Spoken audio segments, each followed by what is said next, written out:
Starter vous est présenté par le don de Giga de Bouygues Télécom. Offrons des forfaits à ceux qui en ont besoin. Bouygues Télécom.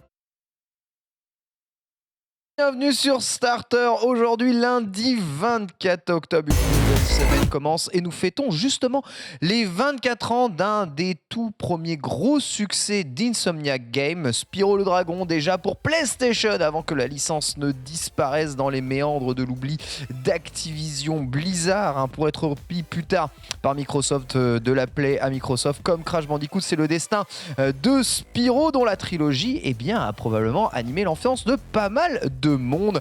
C'est votre émission d'actualité pop culture Starter. On recommence pour une nouvelle semaine. C'est parti.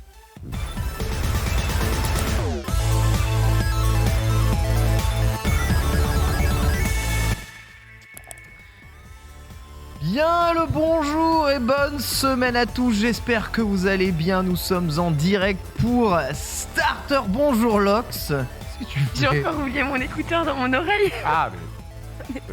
J'en ai marre, ça m'a. Moi qui aimais pas les intras, comme quoi, vous voyez, il y a que Ouais, les cons qui changent pas d'avis. tu les Il y a oublies. que les cons qui ne changent pas En d'avis. fait, parce qu'il faut des bons intras. Quand tu trouves les bons, c'est super. Ouais. Ouais, mais c'est. Tu vois, genre, je commence l'émission, je fais. Ah, salut. Ça va. C'est vrai qu'en plus, C'est invisible vraiment le avec lundi. la barrière C'est vrai de qu'en gros, les voit cheveux pas. là. Je vois pas. Pourtant, ça devrait bien contraster, mais bon. cheater Écoute, les ça va cheveux. très bien, Ken. Et toi, tu as passé un bon week-end ? Le week-end fut bon, rempli, il fait 22 degrés en même rempli temps. de surprises, mais bon, on a été sympathique. Oui, voilà, c'est ça. Outre la chaleur qui a animé ce week-end, voilà, dîner avec des amis. Session de stream, tout va bien. On a profité, je me suis bien reposé pour attaquer cette semaine. Il faudra être en forme de toute façon d'ici la fin de cette semaine, étant donné que la semaine prochaine, je vous rappelle que c'est la PGW. Eh oui. Et voilà, et tu n'étais pas prête à ça, hein? Bah si, c'est dans mon agenda depuis 2 ans, 3 ans. Exactement.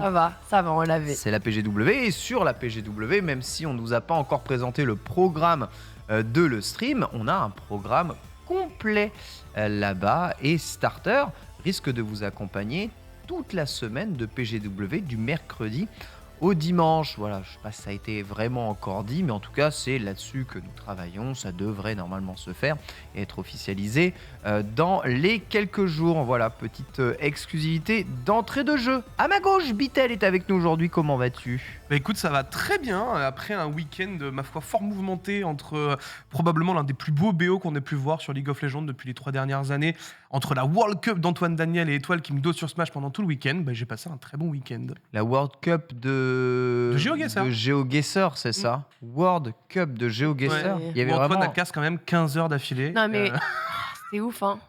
Malade. C'est long, hein. C'était trop bien. C'est long, il y avait beaucoup de pauses. Alors ouais, il y avait beaucoup de pauses, mais en même temps, tu sais, quand t'as autant de joueurs aussi à Ouais, faire tourner de fou. et tout, tu vois, franchement, du coup, j'étais chez Gozu, j'ai pu voir un petit peu comment ça se passait et tout. Franchement, ils ont été trop forts. C'était assez incroyable en termes de prod. Et franchement, faire une World Cup sur GeoGuessr, Il y avait vraiment des joueurs du monde entier. alors principalement. Ouais, t'avais plein de nationalités France et américaines. Principalement World mais il y Cup avait de plein France, de c'est comme gens. les World Cup japonaises, Non, quoi. pour le coup, il y avait vraiment beaucoup de joueurs inter. Et pour le coup, assez étonné de voir autant de gens capables de se déplacer pour du GeoGuessr. Ouais. Franchement. Ah, c'était tout en physique. Ouais. Tous les joueurs étaient Tous les présents joueurs étaient sur en place. C'est en mode une LAN GeoGuessr. Une LAN. Qui aurait cru GeoGuessr. qu'elle existait une LAN GeoGuessr? Ouais, du coup, t'as pas besoin de te brancher. Mais Donc voilà, gros big up à Antoine parce qu'il a géré quand même très très très fort tout ça. C'est vrai que ça a été cool. GG à lui. c'est vrai. Franchement, avec les Worlds d'Excel et les Worlds de GeoGuessr, je pense qu'on n'est pas au bout de nos surprises, hein. World World d'Excel, d'Excel, j'adore. incroyable. Excel, bah t'avais pas vu ? Non, j'avais pas vu. Bah il y a les Excel, du coup. Et ouais, Excel, le site tableur Excel. Le ouais. tableur, et ben il y a des gens Championnat. qui font des démonstrations dessus, donc ils ont des cas. Et en fait, avec leurs cas, ils doivent. Donc, c'est vraiment de C'est la du gestion speedrun. d'économie internationale, hein. Ah On ouais. est vraiment sur ce type de. Et vraiment, les mecs, du coup, ils doivent faire leur tableur, ils doivent faire des pronostics sur des années et tout, et présenter les meilleurs. Enfin, bref, c'est hyper fort. Voilà. Vous avez les petites images. Et je te promets, moi qui déteste pourtant les calculs, C'est génial. j'ai regardé les Word d'Excel avec, bah, je sais pas, j'étais juste stupéfaite parce que Génial. que j'ai pu avoir sous les yeux. Ouf, hein. Financial Modeling World Les Cup. gens sont trop forts. C'est J'adore. génial. Il y a Gamecult qui a fait une enquête du coup là-dessus, enfin un reportage Ouais. qui est assez stylé. Et c'est Nodus qui a fait ça et il était lui-même ébahi, il savait pas ce qu'il faisait. Oufissime. Non, mais c'est incroyable. en Regarde, vrai. championnat du monde d'Excel, quoi. C'est ouf. C'est incroyable. Alors après, ça vous paraît ouf, comme peut-être certains peuvent trouver ouf qu'il y ait les championnats du monde de League of Legends. Mais Vu la complexité, en vrai, oui. il y a plus de joueurs d'Excel que de League of Legends dans le monde. Ah bah et oui. Ça, Ah bah oui, c'est sûr. là, au moins, Ils ont- Parce que Excel, t'es un peu forcé de t'enfermer. Là un où League moment. of Legends, Dieu merci, t'es pas forcé d'y jouer. Ouais. Bonjour Max, Bonjour. j'espère que tu vas bien. J'espère que je vais bien. J'allais dire, bah oui, je vais bien. Week-end, plein de surprises aussi. Week-end d'anniversaire pour ma part. Soirée Ah, c'est vrai, surprise. joyeux anniversaire, Max, en merci. retard. Merci. C'était il y a c'était- 2 jours, donc Mais il y a ouais, deux ouais. jours.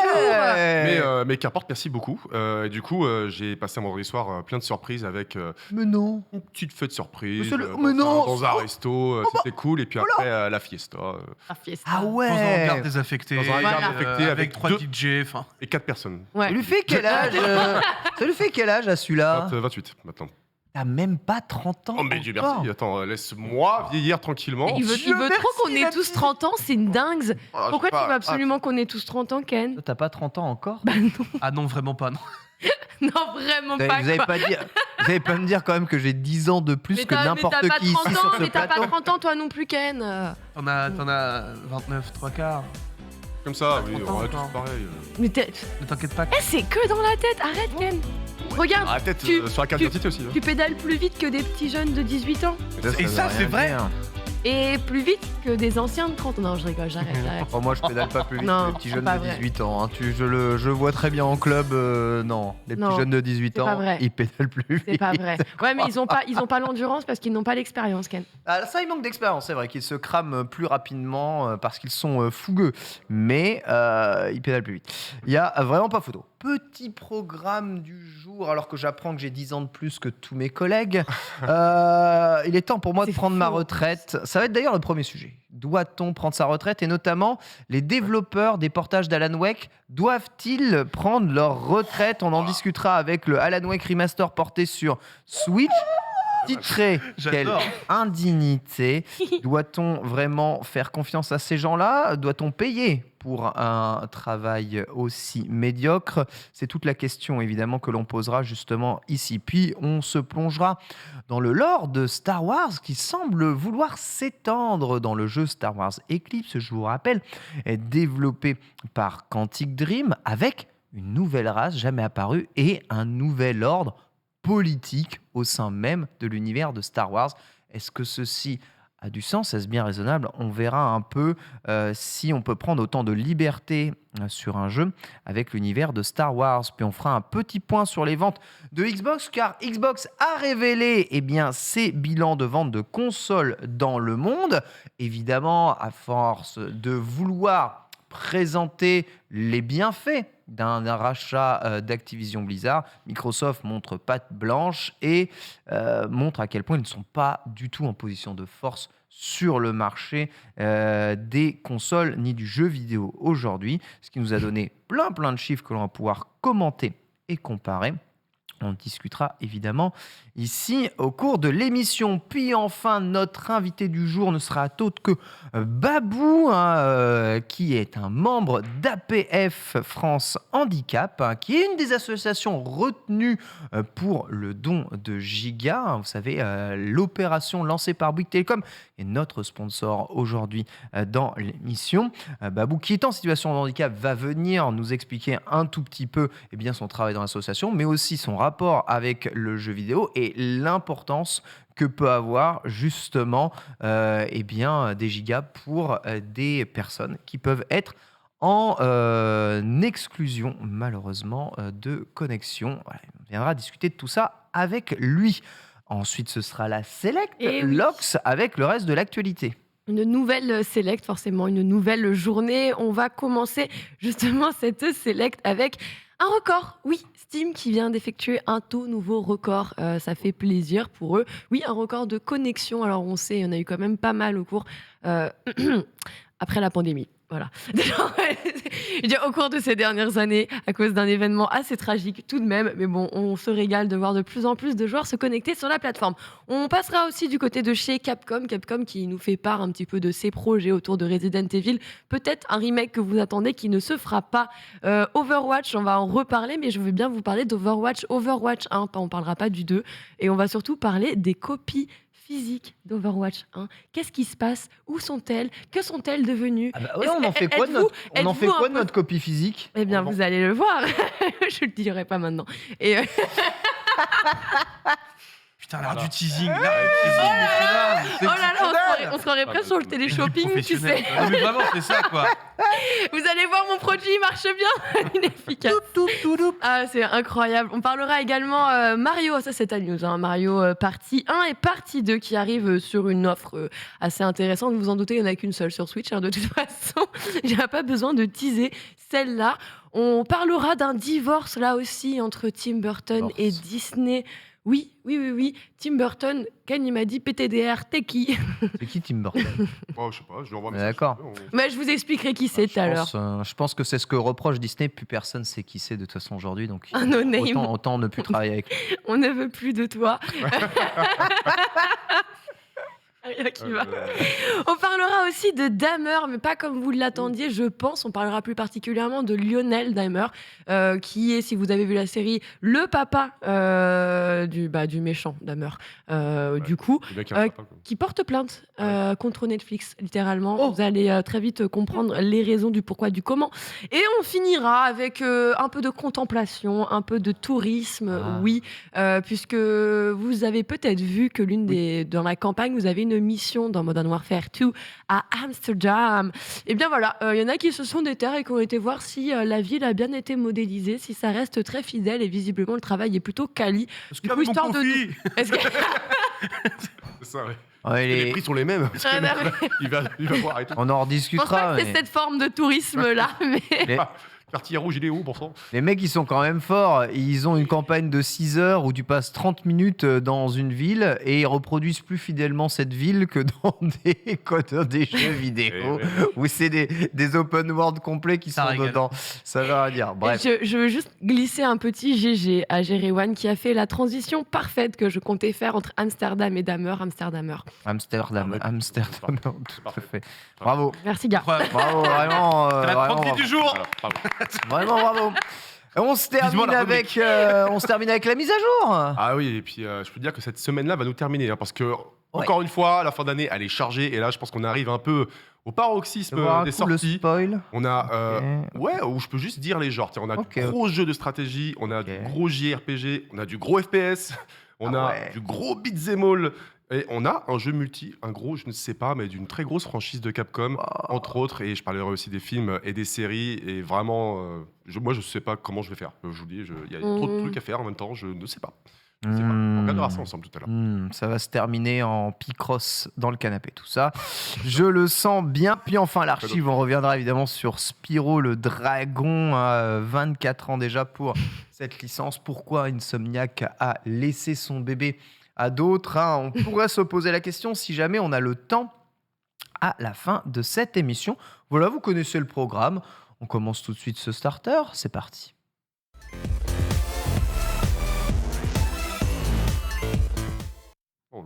On va commencer avec les fusils chargés, évidemment, en discutant de la sortie récente de Alan Wake Remaster sur Switch. Alors, vous savez qu'Alan Wake Remaster a été porté sur à peu près toutes les machines du monde. Le jeu semble fonctionner relativement bien que n'étant pas du tout extrêmement transcendant dans sa remasterisation.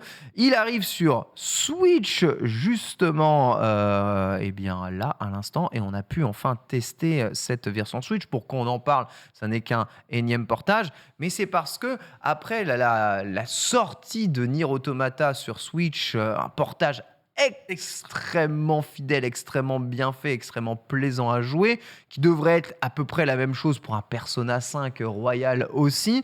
voir Alan Wake Remaster sur Switch, ça fait juste saigner des larmes de sang. Voici quelques images en plan fixe. J'en ai vu de la neige, pris, mais alors celle-là, mon pote.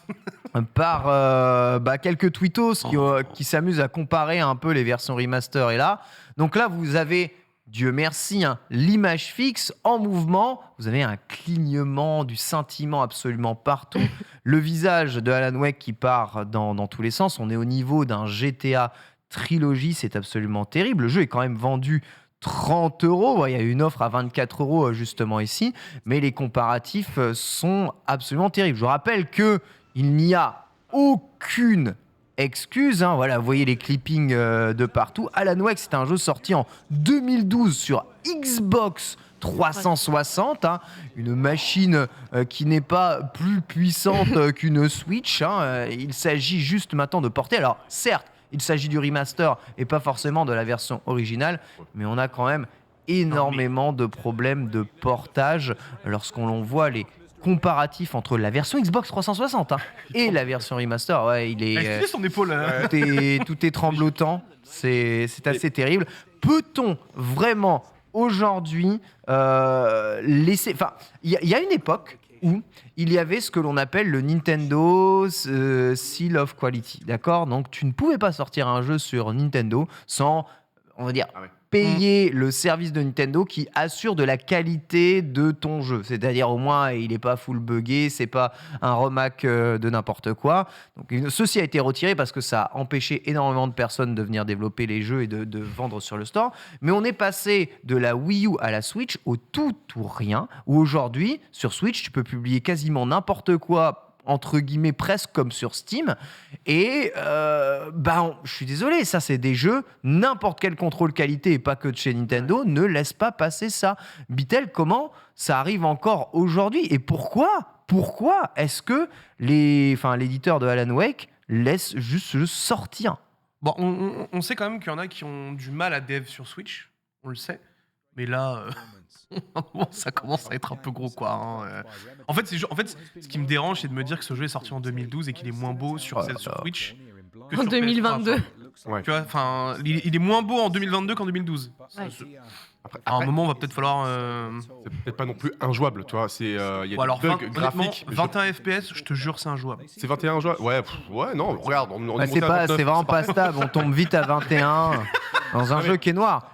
Je pense pas que ce soit non plus injouable, j'en sais rien, mais je pense pas que c'est injouable, c'est buggé techniquement et surtout je pense que c'est un portage qui est fait express parce que il me semble qu'ils ont confirmé cet été seulement qu'il y aurait un portage et le portage ils l'ont sorti sans prévenir vendredi, je crois, ou jeudi dernier. Si, il l'avait teasé. Ouais, si, on avait eu On n'avait pas de date plusieurs. de sortie, on n'avait rien du tout. Ils l'ont sorti sur les shops. Mais ce que je veux dire, c'est qu'on avait quand même eu déjà plusieurs trailers et on voyait déjà que dans les trailers, c'était pas ouf. Ça allait Tu vois. pas. Ouais.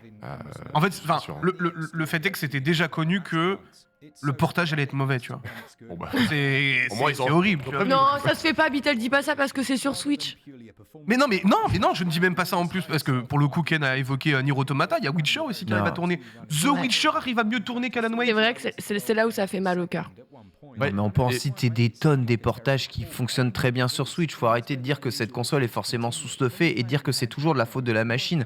Je compte pas l'incalculable. Voilà, alors là, ça c'est le pire qui est fait après dans cette vidéo. C'est que le mec compare du coup les versions, je crois que la version portative de la Switch et la version dockée, Ouais. et que parfois en version portative, la Switch s'en sort mieux qu'en docké. Enfin, c'est n'importe quoi. Enfin, il y a rien qui va dans ce portage. Pas Tu vois, les logique. différences de couleurs. Max. Bah, en plus, c'est quand même pas de bol parce que je trouve qu'Alan Wake, c'est un jeu qui a pas très bien vieilli, tu vois. Et moi, j'ai fait le remaster quand il est sorti il y a 1 an parce que j'avais Ouais. jamais eu l'occasion de le faire à l'origine et on indique beaucoup de bien, tu vois. Puis il y a une hype autour du 2 et tout quand même. Et en vrai, le jeu, il a vraiment vieilli. C'est ultra répétitif. Il y a des qualités d'écriture et d'ambiance, ça c'est indéniable. Mais au bout d'un moment, j'en pouvais juste plus. J'en garde pas finalement un très bon souvenir. J'ai comme hâte de voir ce qu'ils vont faire avec le 2. Et là, c'est quand même dommage qu'on arrive à le sortir autre part que sur les plateformes Microsoft, parce que Remedy, ils ont galéré. Il y avait un contrat qui était signé avec Microsoft, ils n'ont pas pu le porter Oui. nulle part, leur jeu. Oui. Et ils arrivent à le faire, et si ça arrive dans des standards techniques comme celui-ci, ça fait pas honneur à une franchise qui a un potentiel certain. Donc c'est quand même dommage. Mais rappelons-le, Alan Wake 2 arrive, ce sera un jeu d'horreur pur. Et si vous avez quand même l'occasion de faire le jeu, je dirais faites-le à bas prix pour votre culture. Pas sur Switch, du coup, mais ça vaut le coup quand même, un petit peu. Voilà. Exactement, ça raconte évidemment. L'original sur PC tourne sur absolument tout et n'importe quoi. Ah oui, oui. Je vous assure vraiment, que là, c'est vraiment de la honte de portage. En plus, ça sort 1 an après les portages des autres machines, dans un état plus que déplorable. Alors évidemment, il n'est demandé que 30 € pour ça, mais Jamais je claque on 30 balles peut là-dessus. commencer à se demander si c'est pour faire des portages comme ça. Faites la méthode que fait Capcom, rendez le jeu jouable en cloud gaming. Franchement, ce sera moins pire. Au moins, même si... même si le jeu a des artefacts, au moins le jeu il est jouable. C'est ce qu'ils ont fait d'ailleurs Remedy pour leur contrôle. Ah bah là, c'est sûr que la Switch, ça fait pas tourner contrôle du Non, tout. Hein. la Switch fait pas tourner contrôle. Voilà, on est réaliste aussi. La Switch fait pas tourner contrôle. Non. Mais la Switch fait tourner Alan Wake. Enfin, je veux dire, Alan Wake, tu prends n'importe quel jeu PS3, 360, la Switch peut la faire tourner. Enfin, faut arrêter maintenant. Et tourner Skyrim. C'est vrai, C'est vrai. c'est vrai. Ça fait tourner quoi d'autre? Ah mais The Witcher 3, moi Mais ça fait en fait, The Witcher vraiment, 3. Enfin, on peut honnêtement, rester sur Nier ce Automata, truc-là parce que je crois que c'est l'annonce qui avait cassé le. Ah, Quand ils mais nous ont quand- annoncé que The quand on Witcher a 3 vu The arrivait Witcher sur arriver, Switch, on et était en le mode truc, mais comment c'est possible? Et le truc, c'est qu'il tourne bien, Et tu ça vois. faisait peur. Et effectivement, c'est ok. C'est ok. C'est sur une Switch. Non, mais Voilà. c'est du 30 FPS constant, quasiment. Nier Moi, Automata, c'est du 30 FPS constant. Voilà. Comment ça se fait que sur Alan Wake, on n'arrive pas à faire du 30 FPS constant? Attends, Bayonetta, on va arriver. Bayonetta, Bayonetta, on est on sur va du avoir- 60 FPS. Non, mais enfin, vraiment. Juste, faut savoir développer un C'est une minimum. histoire d'optimisation, mais je suis pas sûr que ce soit Remedy qui ait fait le portage. Non. Ils sont peut-être associés avec un autre. Non, studio. pas du tout. Non, C'est pas non, Remedy c'est qui pas fait le du portage. tout, Pas Remedy qui fait le non. portage. Pas du tout. Bon voilà. Ils ont d'autres choses à faire, je pense, en ce moment. Nier Automata, formidable. Hein. Si vous avez l'occasion de le refaire sur Switch, c'est absolument un chef-d'œuvre absolu. Voilà, on va pas passer 3 heures là-dessus, mais sachez juste que ça continue, les portages foireux. Renseignez-vous bien avant d'acheter un jeu sur Switch, parce qu'on ne peut pas avoir confiance au jeu qui est vendu, qui est porté. Donc référencez-vous bien aux notes utilisateurs qui n'existent pas sur l'eShop, hein, mais à l'extérieur. Et c'est là où parfois les sites d'information, les sites de journalistes peuvent quand même aider un tout petit peu à savoir où est-ce qu'on met les pieds. C'était le cas notamment pour GTA. Peut-être qu'une mise à jour mettra évidemment le jeu en version un peu plus jouable. Malheureusement, j'en doute, vu que quand tu sors le jeu dans cet état-là, souvent il se vend pas, et comme il se vend pas, il n'y a pas vraiment d'intérêt de faire des mises à jour. On va juste avoir un jeu claqué au sol qui restera complètement à l'état de sous-portage. Bien dommage tout ça. On va parler un peu de Star Wars Eclipse, et vous savez que le jeu développé par Quantic Dream, ceux qui ont fait notamment Detroit Become Human, est un de leurs prochains immenses projets. Star Wars Eclipse ne devrait pas sortir avant 2027, donc on en a encore pour pas mal de temps. 2027. Au secours, à l'aide. Je sais, ça fait un peu transpirer, mais... Waouh! Chill, on a le time. Ah bah là oui. Écoute, avec une date de sortie prévue en 2027, On peut avoir ça combien laisse- d'enfants là jusqu'à ça 2000? laisse petit d'espoir d'avancer ça. Attends, 2027, les gars, on est quoi en 2022 là? Là, ouais. 2027, j'aurai Tu pourrais 50 avoir- plus. Non, mais- J'aurai 43 ans. J'aurai 30 ans en Là- 2027. Oh là là, mais quel enfer. Non, c'est grave. Allez, du coup, moi aussi. L'âge Et viens pour là m'intéresser à tout ça. là. Bref. C'est bon. En tout cas, sachez que des informations ont été dévoilées sur ce Star Wars Eclipse. Alors, je précise, informations qui peuvent venir à changer au cours du développement, mais on va dire que Quantic a voulu préciser un peu l'angle qu'ils vont utiliser dans ce jeu. Ainsi, une nouvelle race extraterrestre devrait... Alors, ça n'a pas trop de sens de dire extraterrestre, étant donné qu'il n'y a pas la Terre, il me semble, dans l'univers de Star Wars, puisque la galaxie est fort lointaine, mais une nouvelle race devrait apparaître. D'humanoïdes devrait être là. Ils s'appelleraient les Zaharan. Et ce serait une race relativement semblable aux humains, où les hommes et les femmes n'ont pas une grande différence dans leur rôle et leurs responsabilités au sein d'une société. Cette race posséderait un empire qui lui est propre, c'est-à-dire un système politique qui lui est propre, en dehors de l'empire total, l'alliance des républiques, etc. Et toute l'intrigue se passerait justement au sein même des choix politiques de ce fameux empire, on va dire, un peu éloigné de la galaxie. On prendrait donc le rôle du personnage de Sarah, et de son mari, Xendo, qui sont relativement opposés d'un point de vue idéologie.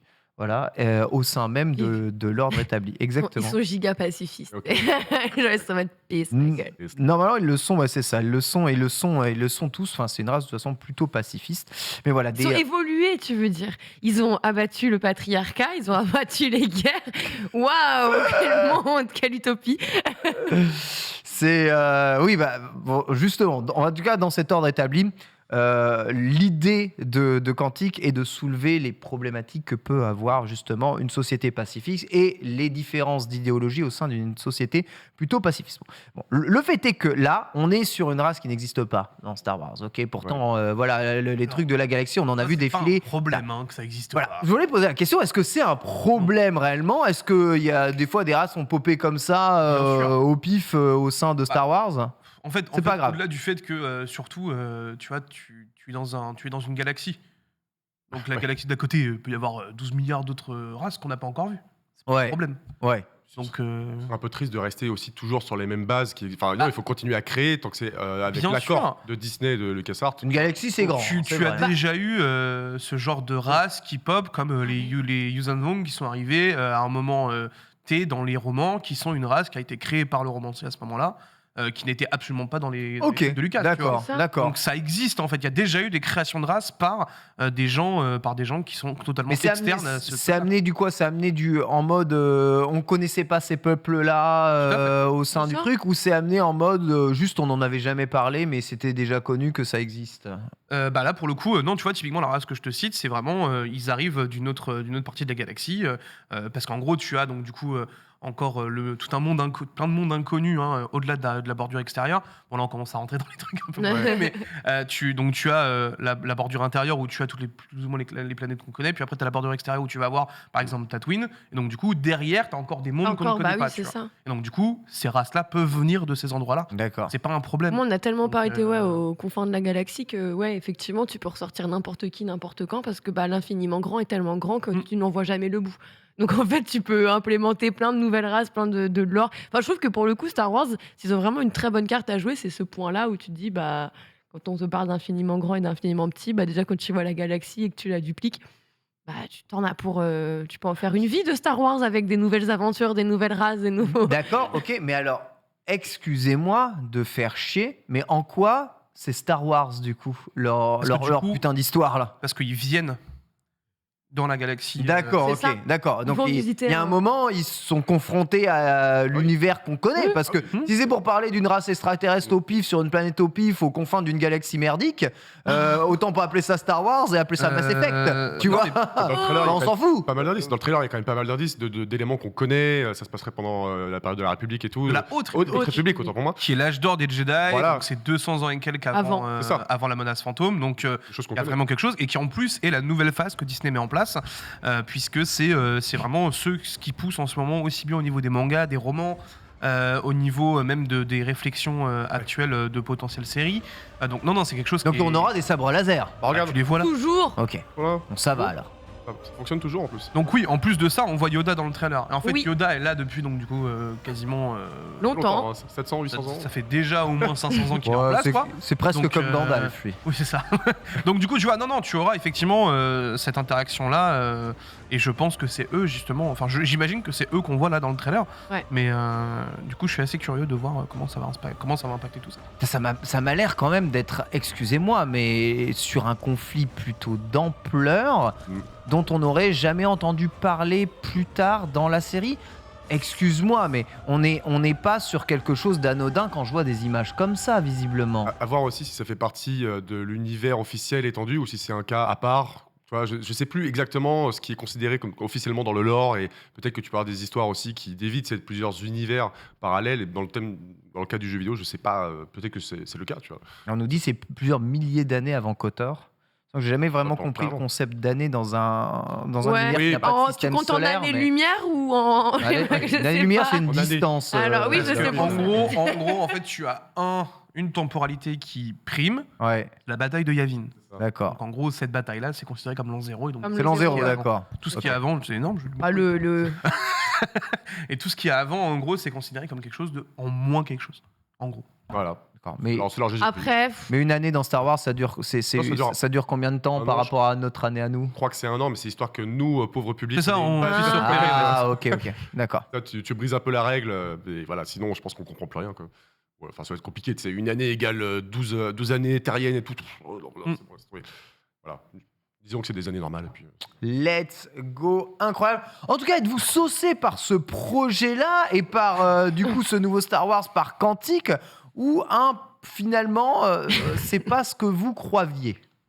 franchement, 5 ans, c'est combien d'années là? Plus de 5 ans pour faire monter une sauce? En fait, ouais, La c'est ça. mayonnaise, elle va être bonne à la fin. Bon, c'est même plus de la mayonnaise là, à ce stade-là, hein, c'est de la gelée royale, ma gueule. Hein.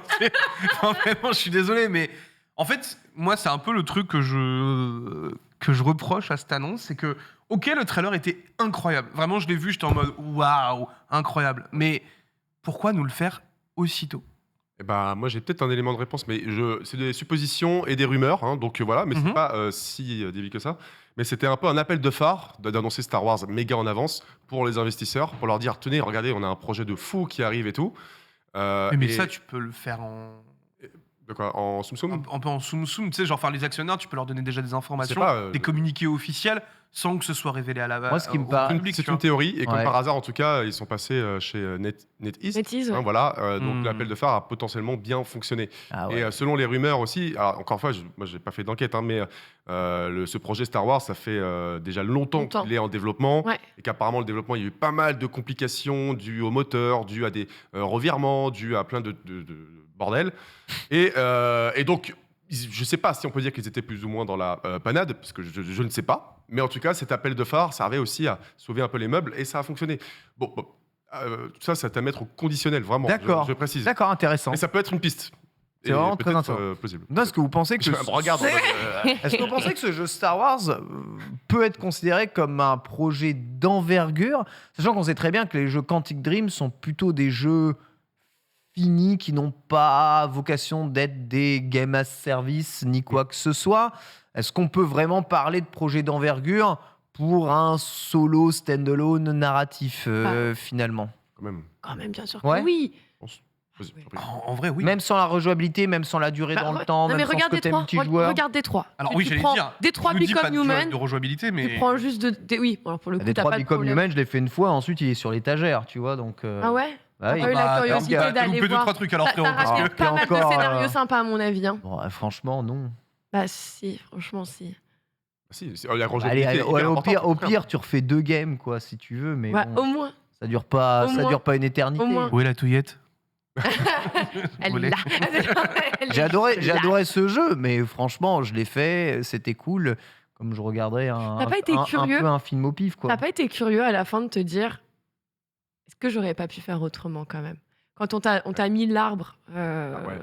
Avec tous les choix et tout. Ouais, Non, parce l'arbre de qu'on met, choix, on met l'arbre, t'es pas on dit, met l'arbre de choix Ah, et je suis les monté là-bas, conséquences. qu'est-ce Donc, qui se passait en dessous en là-bas? gros, avec l'arbre de choix, tu sais direct dans Détroit ce qu'il fallait faire pour avoir le résultat que tu voulais. Hmm. Donc, je suis pas curieux, je savais qu'il fallait Je sais pas, répondre genre, ça. t'as pas m'a perdu des énervé. gens sur la route, il y en a pas qui sont morts et tu t'es dit, tiens, Si, comment ça aurait pu finir si m'a- j'avais pas tué tout le monde? Si, ça m'a saoulé d'ailleurs. Bah, Ça m'a y a- saoulé bah, parce que bah, il y a des moments, j'ai fait des choix que j'estimais être logiques et Ouais, ça a les débouché bons. vers la mort de perso sans que ça n'ait bah le ouais, moindre mais sens. parce que parfois la logique notamment ne à paie la pas. fin. Oui, c'est ça. Du Bah, coup, oui. fallait réfléchir différemment avec Mhm. une autre mécanique et c'est là où le jeu est bon. C'est pas Et c'est là où je réfléchir, me fallait dis- faire le bon choix qui est en vrai T'as pas un le temps de choix réfléchir, de toute façon. complètement au pif. C'est vraiment bizarre. Mais bon, ok, pour vous, Détroit, c'est un jeu d'envergure qui reste. Quantic, marqué. en tout cas, maîtrise cet exercice-là et je suis assez sereine quant à la possibilité de ce que pourrait nous faire un Quantic Dream là-dessus. Mm. Sachant que, comme disait Maximilien tout à l'heure, ça fait très longtemps. Ça fait très. Oui, pardon. Non, c'est pas grave, c'est mon prénom après tout. Oui, c'est vrai, c'est aussi C'est son vrai. prénom. T'inquiète pas. Mais en tout cas, on sait ce qu'ils sont capables de faire, on connaît leurs qualités et leurs défauts. Ouais. Mais pour le coup, dans leurs qualités, il y a vraiment ce pan-là et j'estime qu'ils sont capables de bien l'exploiter. Personnellement, j'ai J'espère, en tout cas. vraiment adoré Détroit. Moi juste, aussi, c'était mon GOTY 2018 avec God of War, bien Donc sûr. du coup, t'es hype pour Star Wars Eclipse? Pas spécialement parce que c'est dans l'univers de Star Wars, donc ça me refroidit un peu, mais 73% des gens le sont, en tout cas hype. Après, ça reste Star Wars. Je suis sûr qu'ils sortiront un super jeu, et c'est vrai que si ça sort un peu de l'univers de base avec un nouveau cadre, un nouveau postulat, ça peut être à mon avis très intéressant, une façon de regarder bien les histoires. Maintenant, on parle de 2027, excusez-moi, c'est loin. C'est vraiment dans très très très très longtemps, et je me dis qu'engager autant de temps de développement pour un jeu qui, je suis désolé, mais ça restera quand même un solo triple A. Je me dis que c'est quand même un peu dommage. Il y a peut-être moyen dans l'univers de Star Wars de créer des jeux un peu s'inscrivent un peu plus dans la durée. Prends-le en compte par rapport au fait que Quantic c'était un indé pendant quasi 50 ans, tu vois. C'est un indé qui a réussi à créer des IP eux-mêmes, qui aujourd'hui se retrouve avec une des licences les plus fortes au monde. Et du coup, je comprends qu'ils préfèrent prendre leur temps plutôt que d'aller s'éreinter dans un exercice où ils pourraient aller se rater et redescendre alors qu'ils ont réussi à attirer des investisseurs tels que NetEase, en fait. Surtout avec les fans de Star Wars. Surtout avec les fans de Star Wars. Moi, je préfère me dire que là, ils me font un truc sur du long terme. Ils nous en ont un peu parlé en mode on vous cache pas notre calendrier, plutôt que de me balancer le jeu, il est prêt dans 1 an avec 6 reports et un truc buggé as fuck qui va nous déprimer. Par contre, s'il y a un report. Ouais, normalement, t'es tranquille sur 5 ans. On verra dans 5 ans s'il y a des reports. Mais d'ici 5 ans, peut-être que t'auras oublié qu'il y avait autant de reports à une époque. On verra. D'ici là, on aura changé de génération de console, on aura changé 600 fois de carte graphique et on aura changé probablement d'Unreal Engine, comme le précise le chat. Donc autant vous dire que j'espère qu'ils vont le sortir plus vite que Star Citizen, leur jeu. Je pense pas qu'il soit... Enfin, il est pas du tout en stade de développement. Là, on est sur de l'écriture et je pense que le scénario peut vraiment évoluer, changer, varier sur les périodes et tout. C'est tellement loin que, tu vois, ça doit être de la mocap, des trucs où ils essayent, voire limite de l'Unreal, ce qu'on se dit actuellement, c'est beau en vidéo technique, mais on sait très bien qu'on peut pas y jouer. Peut-être qu'ils sont en train de partir sur ce délire-là, et quand on sait ce que ça va demander en investissement de développement, vas-y, il faut au moins 5 ans. C'est une super nouvelle, quoi qu'il arrive. On va enchaîner avec le prochain sujet et parler un peu de Xbox. Il continue de se battre devant la CMA au Royaume-Uni pour défendre évidemment son projet de rachat d'Activision Blizzard. Et pour cela, ils ont apporté tout un tas de documents de mise en évidence de leurs difficultés sur le marché du jeu vidéo et des consoles de jeu,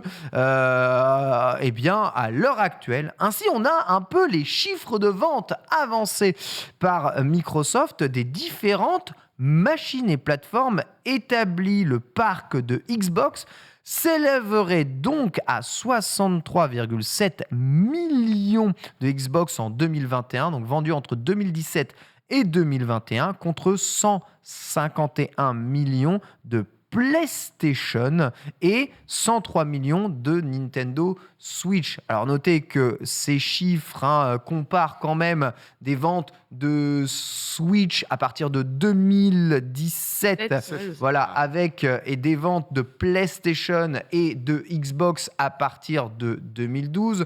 Donc on sait à quel point, il y a des petits astérix, c'est toujours un peu compliqué d'avoir les chiffres de vente de Nintendo Switch. C'est vrai que si on compare l'ensemble de Nintendo et qu'on rajoute 50 vies Nintendo avec la 3DS et la Wii U, on obtient probablement un chiffre au-dessus des ventes de PlayStation. Mais le fait est que le marché des consoles portables ne semble pas être un marché concurrentiel. On se rend donc compte, même si je trouve les chiffres PlayStation un peu trop gros, parce qu'entre les chiffres annoncés par Play en 2021, qui étaient de 17 millions de PS5 vendus, et les chiffres d'une centaine de millions de PS4 vendus jusqu'à présent, on n'arrive pas à 151 millions en fait quand on fait la somme de tout. Il y a 17 millions de consoles qui sont un peu dans la nature. Je me suis dit, il y a quasi 20 millions pour moi de trop, mais... Peut-être qu'ils comptent les PSVR et les autres accessoires PlayStation. PS Vita, peut-être les PS3 qui se vendaient encore un peu. Les PS3 un peu, mais c'est flou en fait. C'est flou. Et du coup, on ne sait pas d'où ils sortent vraiment leurs chiffres, parce qu'ils sortent leur analyse. J'imagine qu'ils ont fait une enquête sérieuse, parce que c'est un organisme officiel en face. Tout à fait. C'est vrai que là, tu te dis... Mais le truc, c'est que pour avoir un casque PSVR, tu es obligé d'avoir une console. Et si on demande le chiffre de la console, on ne veut pas savoir le casque. C'est pas indépendant. C'est pas un accessoire. Dans ce cas-là, on va compter chaque DualSense à l'unité, DualShock. Autant les chiffres Nintendo sont les vrais chiffres parce qu'ils les ont publiés convenablement, autant les chiffres de vente PlayStation, j'ai un peu l'impression qu'ils ont gonflé quand même le chiffre des ventes PlayStation sur ces dernières années. Bon, bref, je ne vais pas chipoter. Quoi qu'il arrive, les chiffres Xbox, ils sont réels, 63 millions, ce qui fait quand même si on a 17 millions peut-être qui ont été rajoutés ici, allez, je vous le mets quand même, hein, Madame Chombier. Voilà, hop. Tu dis 17 millions. Exactement, 17 millions, je vous le mets quand même. Il en reste un peu, je vous le mets quand même. Il n'y a pas de problème. On serait quand même sur 140 millions de PlayStation, ce qui fait 2 fois plus de PlayStation vendus sur cette période que de Xbox, hein. One comme Series. C'est ni plus ni moins qu'énorme. Xbox est plus que jamais 3e sur le secteur des consoles. Et même au Royaume-Uni, qui est évidemment l'endroit dont est concernée cette défense, eh bien, PlayStation est bien en arrière, hein. En effet, Sony a confirmé lui-même 117 millions de PS4 a été vendu en 2021. Voilà. Et si on regarde, pardonnez-moi, les chiffres au Royaume-Uni, on se rend compte que PlayStation est quand même largement devant au Royaume-Uni aussi, et que Xbox est bien derrière, hein, au total.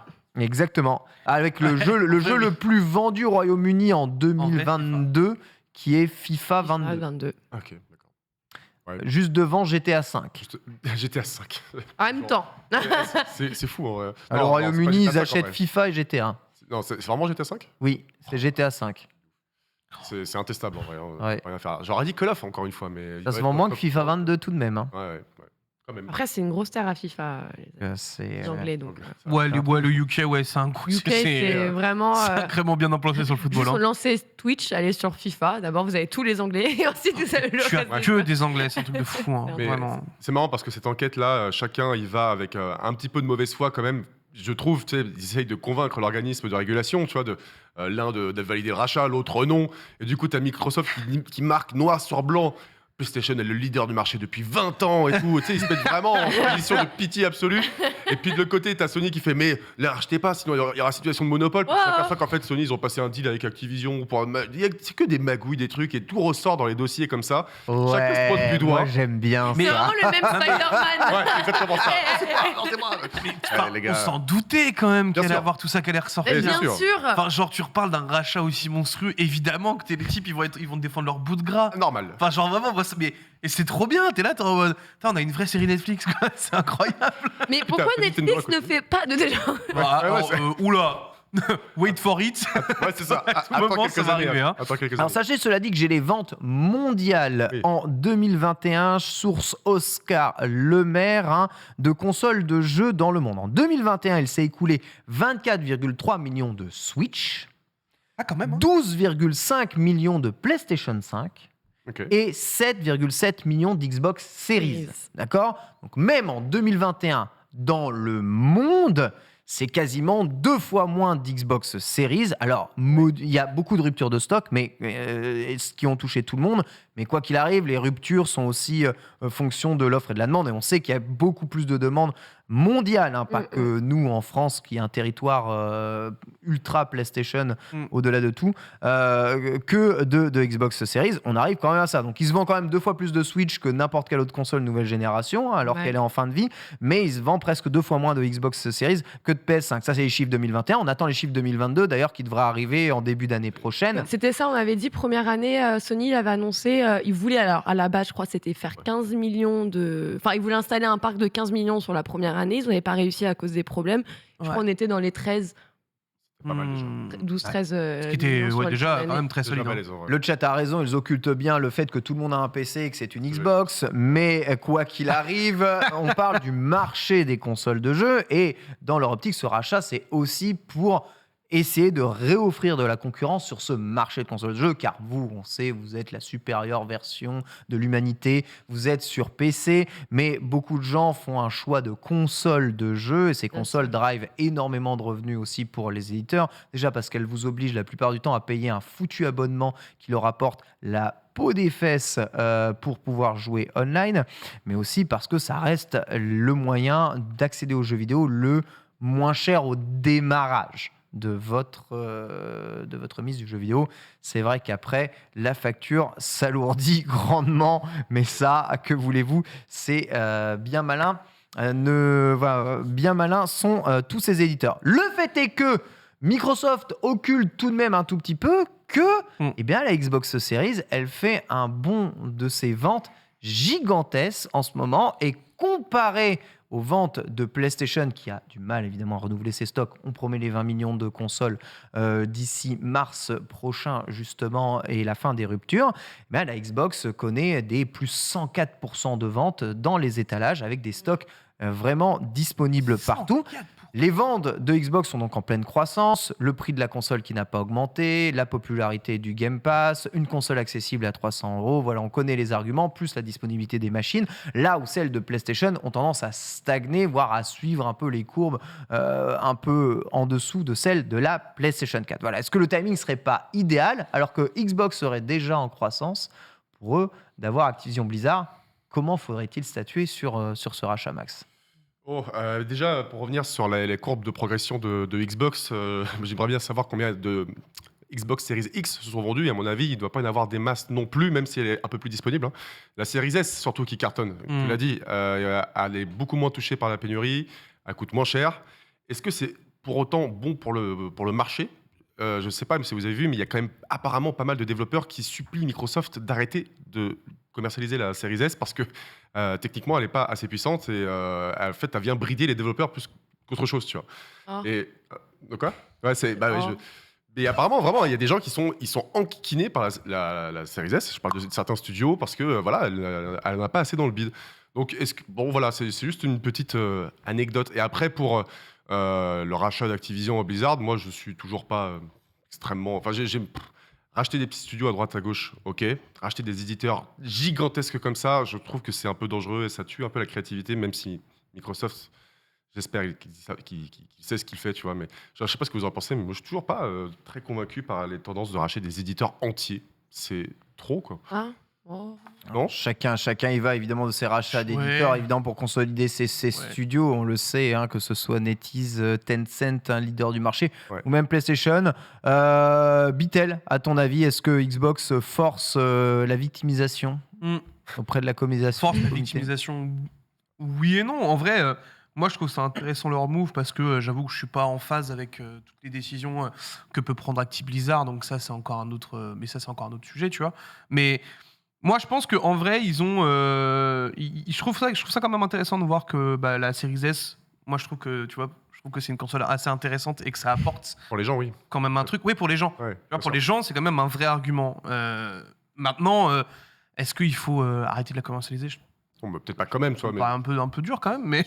C'est pas mon avis à moi. Bon, après, évidemment, si c'est pour se taper un remake d'Alan Wake comme sur Switch, je peux comprendre, tu vois, qu'il fasse la gueule, mais. Non, moi je pense vraiment qu'ils se mettent un petit peu en victime quand même du côté de Sony, je trouve, tu vois. Enfin, arriver et faire ouin, tout le monde va partir si on n'a plus Call of Duty. Ils ont quand même leur truc à côté, mais c'est un grand pas. Tu vois, moi c'est plus Sony qui se met en victime que Microsoft, tu vois.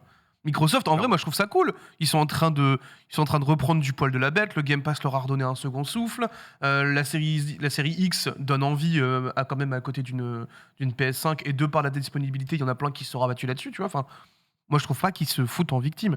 En vrai, comme je dis, moi je trouve vraiment plus que c'est Sony qui fait ouin pour pas grand-chose pour l'instant. Ok, on va voir en tout cas comment est-ce que tout ça va être donné. C'est vrai que les arguments sont un peu... tous contradictoires, évidemment, en fonction du bord dans lequel ils sont apportés. Rapidement, Lox, pour terminer sur ce sujet-là, à ton avis? Je pense exactement comme Bitel. Je vous rejoins tous les deux, je pense qu'il n'y a rien de plus à rajouter là-dessus. Très bien, impeccable. On va donc clôturer là-dessus, mais en tout cas, le sujet s'enrichit évidemment, comme le procès Apple Epic, de nouveaux dossiers tous les jours. On aura l'occasion évidemment de vous en reparler au fur et à mesure. On va vous diffuser un petit trailer, le temps d'accueillir notre invité Babou et de le faire s'installer sur le plateau. Pour la chronique du jour, on va parler d'APF France Handicap et de l'opération Don de Giga. À tout de suite.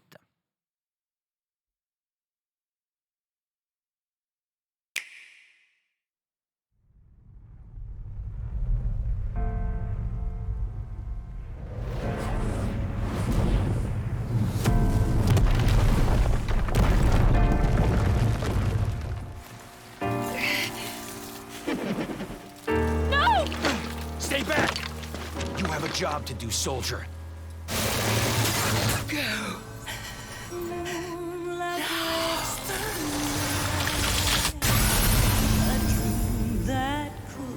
Bastard! Encompass me with open arms. Not an angel or a demon, but not quite human either. Who are you? Your memories lost in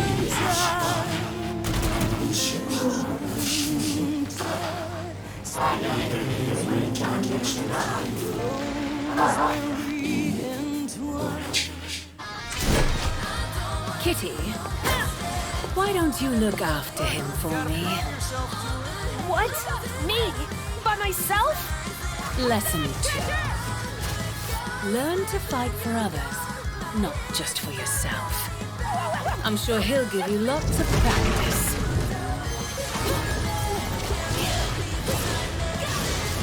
Please, wait! If we can get to the Alphaverse and stop Singularity, we might be able to help him. You have to be the one to find all of the Chaos Gears. Look, I know how you feel. So? Trust me. He means a lot to me, too. I literally have bigger fish to fry.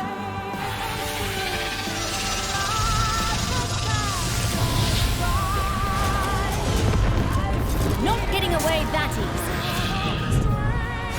So close. The anticipation is killing me. You cannot challenge the inevitable. This was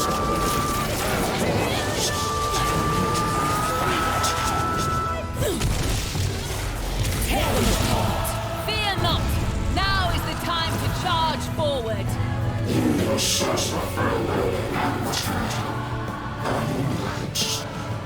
Shall we? I'll leave the driving to you, of course. Full throttle it is then, Doc.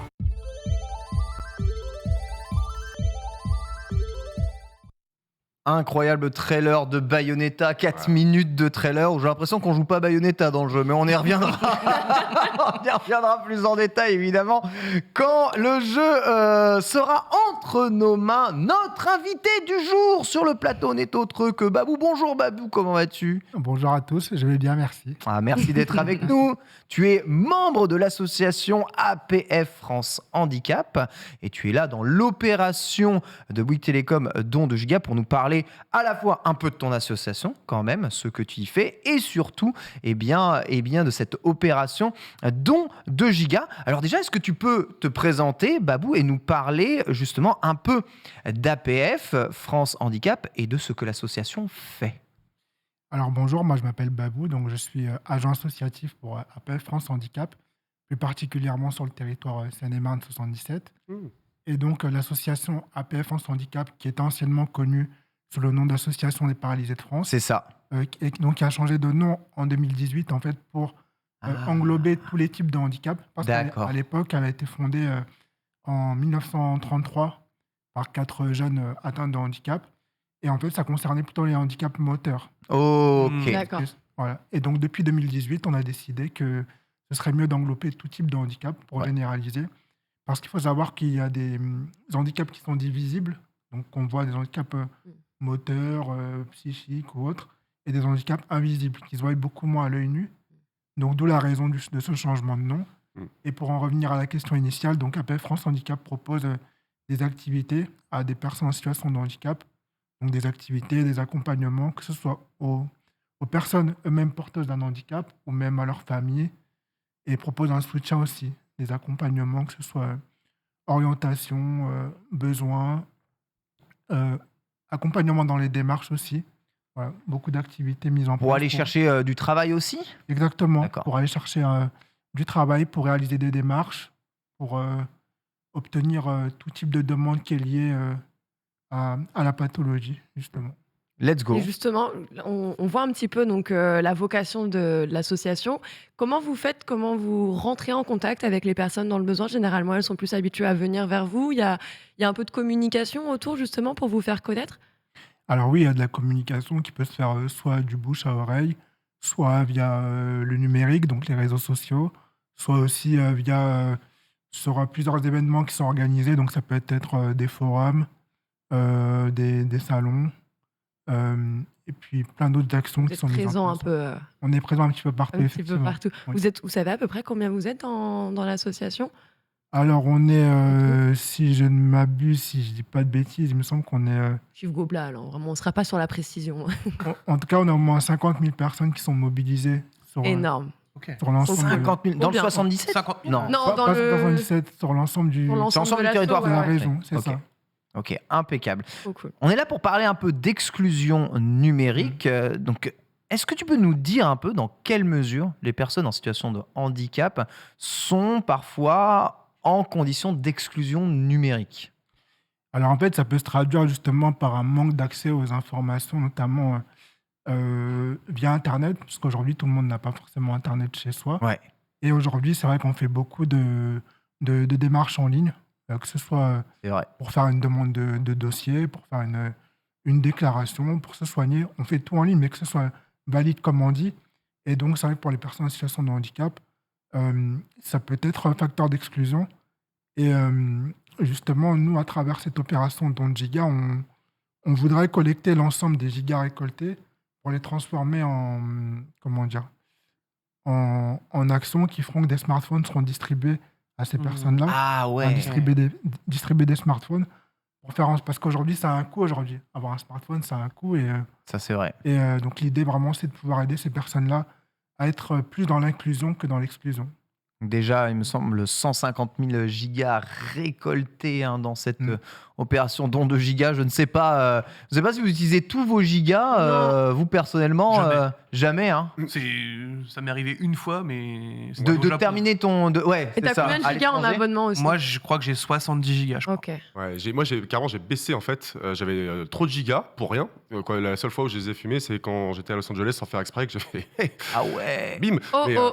alors que là, t'inquiète pas, tout est parti. Mais sans ça, en fait, je me suis aperçu que je ne consommais pas autant que ce pourquoi je payais. Donc, j'ai baissé. Après, à voir avec la 5G maintenant aussi, parce que forcément, qui dit 5G dit plus de vitesse de téléchargement, données, et donc, j'imagine, plus de vidéos en 4K, etc., etc. Donc, au bout d'un moment, tout ça va se rééquilibrer. Mais oui, tant qu'à faire, si on a des gigas en trop, autant faire une action, je pense. Non. De ouf, de ouf. Moi, j'ai utilisé qu'une seule fois la totalité de mon forfait. Ouais. Et c'était lorsque j'avais emménagé dans mon nouvel appartement. Et que T'avais pas Internet Internet. n'était Bah oui. pas Internet. encore disponible. À Ah ce oui. moment-là, Ouais, c'est mon normal. téléphone me servait quasiment tout le temps de relais 4G, relais 5G. Et si je fais ma bureautique et je fais mon travail sur Internet tous les jours, tu sais, avec l'upload des vidéos ou l'ensemble ou le téléchargement de contenu vidéo, mon forfait est immédiatement explosé. Et rien que d'expliquer ça, à ceux qui ont vendu la propriété, c'était très compliqué de faire. Bah, vous n'avez pas besoin de plus de 100 gigas par mois, c'est pas possible. 100 gigas par mois, alors je t'explique, madame, c'est 3 vidéos uploadées, je les ai plus. Voilà, donc comme ça, oui. terminé. Au secours, au revoir. Voilà, la situation est, cela dit, retournée dans l'ordre. Lox, Oui. question suivante à propos peut-être un peu du jeu vidéo? Oui. Ou alors tu veux En vrai, remonter? j'allais même revenir un petit peu Ouais. sur le projet de Babou, puisque justement, toi, tu œuvres aujourd'hui pour cette association. Ça fait déjà un bon moment que tu en fais partie. Qu'est-ce que ce serait aujourd'hui les outils les plus adaptés, dont on a le plus besoin, en dehors des iPhones, justement, pour venir un petit peu gommer, effacer l'exclusion plutôt, parce que j'ai l'exclusivité, non, mais l'exclusion des personnes atteintes de handicap avec Internet et autre chose digitale. Je pense qu'aujourd'hui, avoir ne serait-ce qu'une boîte mail justement pour la communication, c'est super important.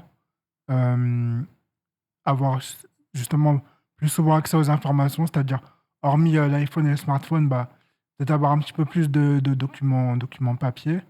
Bon, alors ça, c'est pas trop dans le numérique, mais encore une fois, c'est aussi un moyen de communication qui est essentiel. Mais je pense qu'avoir les informations, notamment par mail, c'est essentiel aujourd'hui, parce que c'est l'outil numéro 1. Donc à travers des newsletters, ou ce genre de choses-là, ça te permettrait de... Exactement. Vraiment l'aspect éducatif autour de tout ça qui serait impératif aujourd'hui en termes de mesures à prendre en compte. Absolument. On parle souvent de donner du coup accès à plus de smartphones, à plus de personnes en situation de handicap, mais les smartphones ne sont pas spécialement adaptés justement à tous les handicaps, y a-t-il des supports plus adaptés finalement que les smartphones ou les ordinateurs pour ces personnes qui ont peut-être du mal à s'en servir? Les aveugles, les personnes qui n'ont pas de possibilité d'utiliser leurs mains par exemple. Comment est-ce qu'on donne accès à Internet à des personnes comme ça? Alors en fait, on peut leur donner accès. Si on reprend un petit peu l'idée du smartphone, par exemple, via l'assistant vocal, on peut aussi donner. C'est vrai, c'est vrai, c'est passerelle. vrai, c'est vrai, c'est vrai. Et puis après, je pense que justement, au-delà de ça, là, je ne saurais pas trop dire à l'instant T comment on pourrait, parce que c'est vrai qu'aujourd'hui, on est beaucoup dans ce côté, dans cet aspect numérique. Ouais.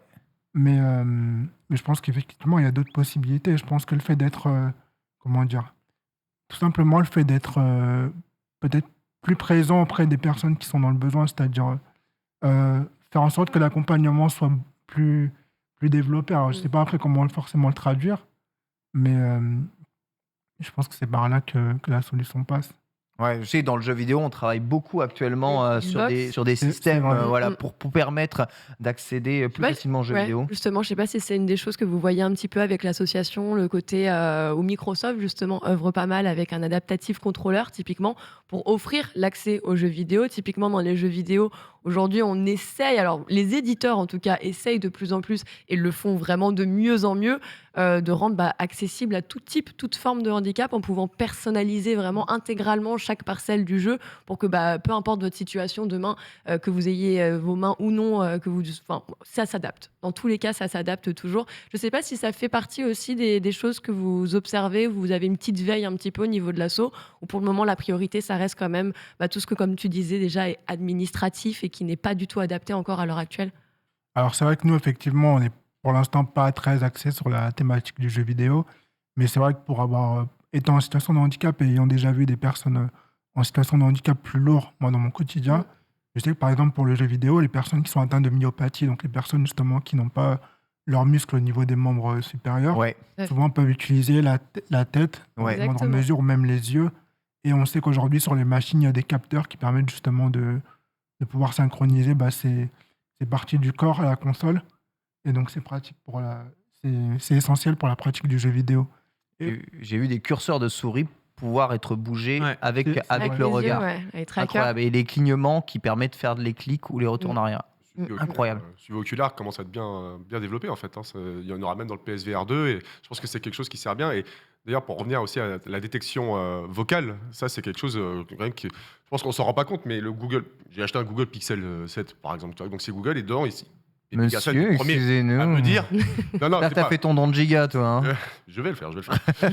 Mais Pépé Garcia me disait justement qu'il y avait une IA qui était vraiment très bien développée parce que c'est Google et que c'est un peu les rois là-dedans et que notamment pour la détection vocale, et tu peux vraiment naviguer de façon hyper fluide. Ils ont bien travaillé là-dessus et j'ai essayé, et même pour travailler, c'est un vrai atout, quoi. Il comprend très très bien. Donc c'est bien et que des technologies comme ça soient de plus en plus présentes partout. Et toi-même joueur, Babou, ou pas? Je l'étais beaucoup dans un ancien temps. Dans un ancien temps? C'est vrai. Aujourd'hui, un petit peu moins. Mais bon, de temps en temps, oui, ça m'arrive de prendre un petit peu la manette quand l'occasion se présente. Tu joues à quoi? C'est quoi ton dernier jeu? Désolé, on est curieux. Alors, on a dévié. Moi, je suis de la génération FIFA. Donc, forcément... Alix, on t'embrasse. Là, j'ai pas encore pu tester le nouveau, mais en tout cas, oui, beaucoup FIFA, Call of Duty aussi. Mario Kart aussi.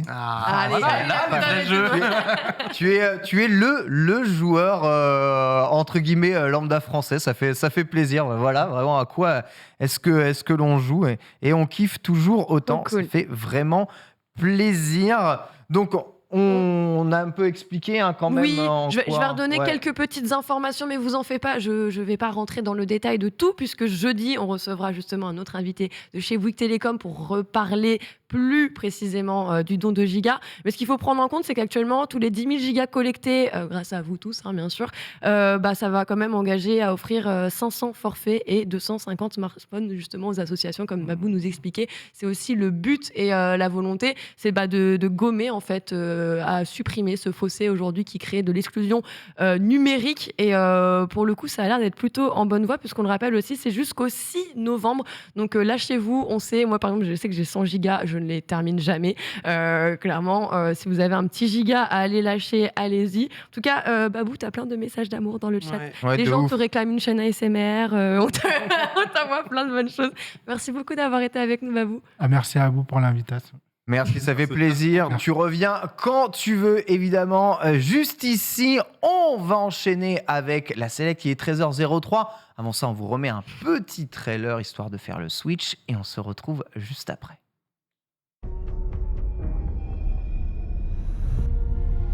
Nos renseignements indiquent qu'Hassan et le cartel forment des cellules terroristes dans le monde entier.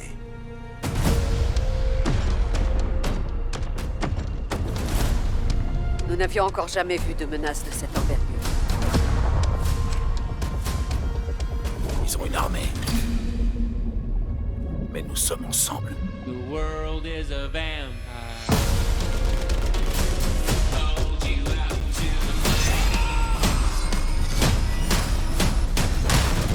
Tir de couverture!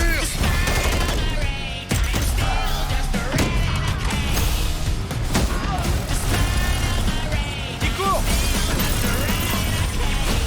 Localisez les prisonniers et amenez-les au point d'extraction. Ennemi repéré. Charge pénétrante. J'ai repéré l'otage. Ça va aller. Otage sécurisé. Sniper ennemi. À couvert.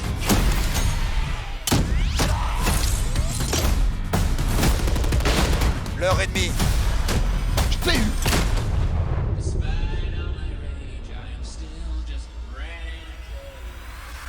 Frappe de précision. À couvert. Ne les laissez pas traverser la frontière.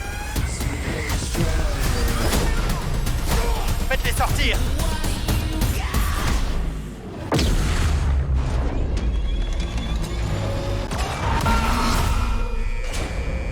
À toutes les équipes, tenez-vous prêtes. On n'a jamais vu une zone de guerre comme celle-ci.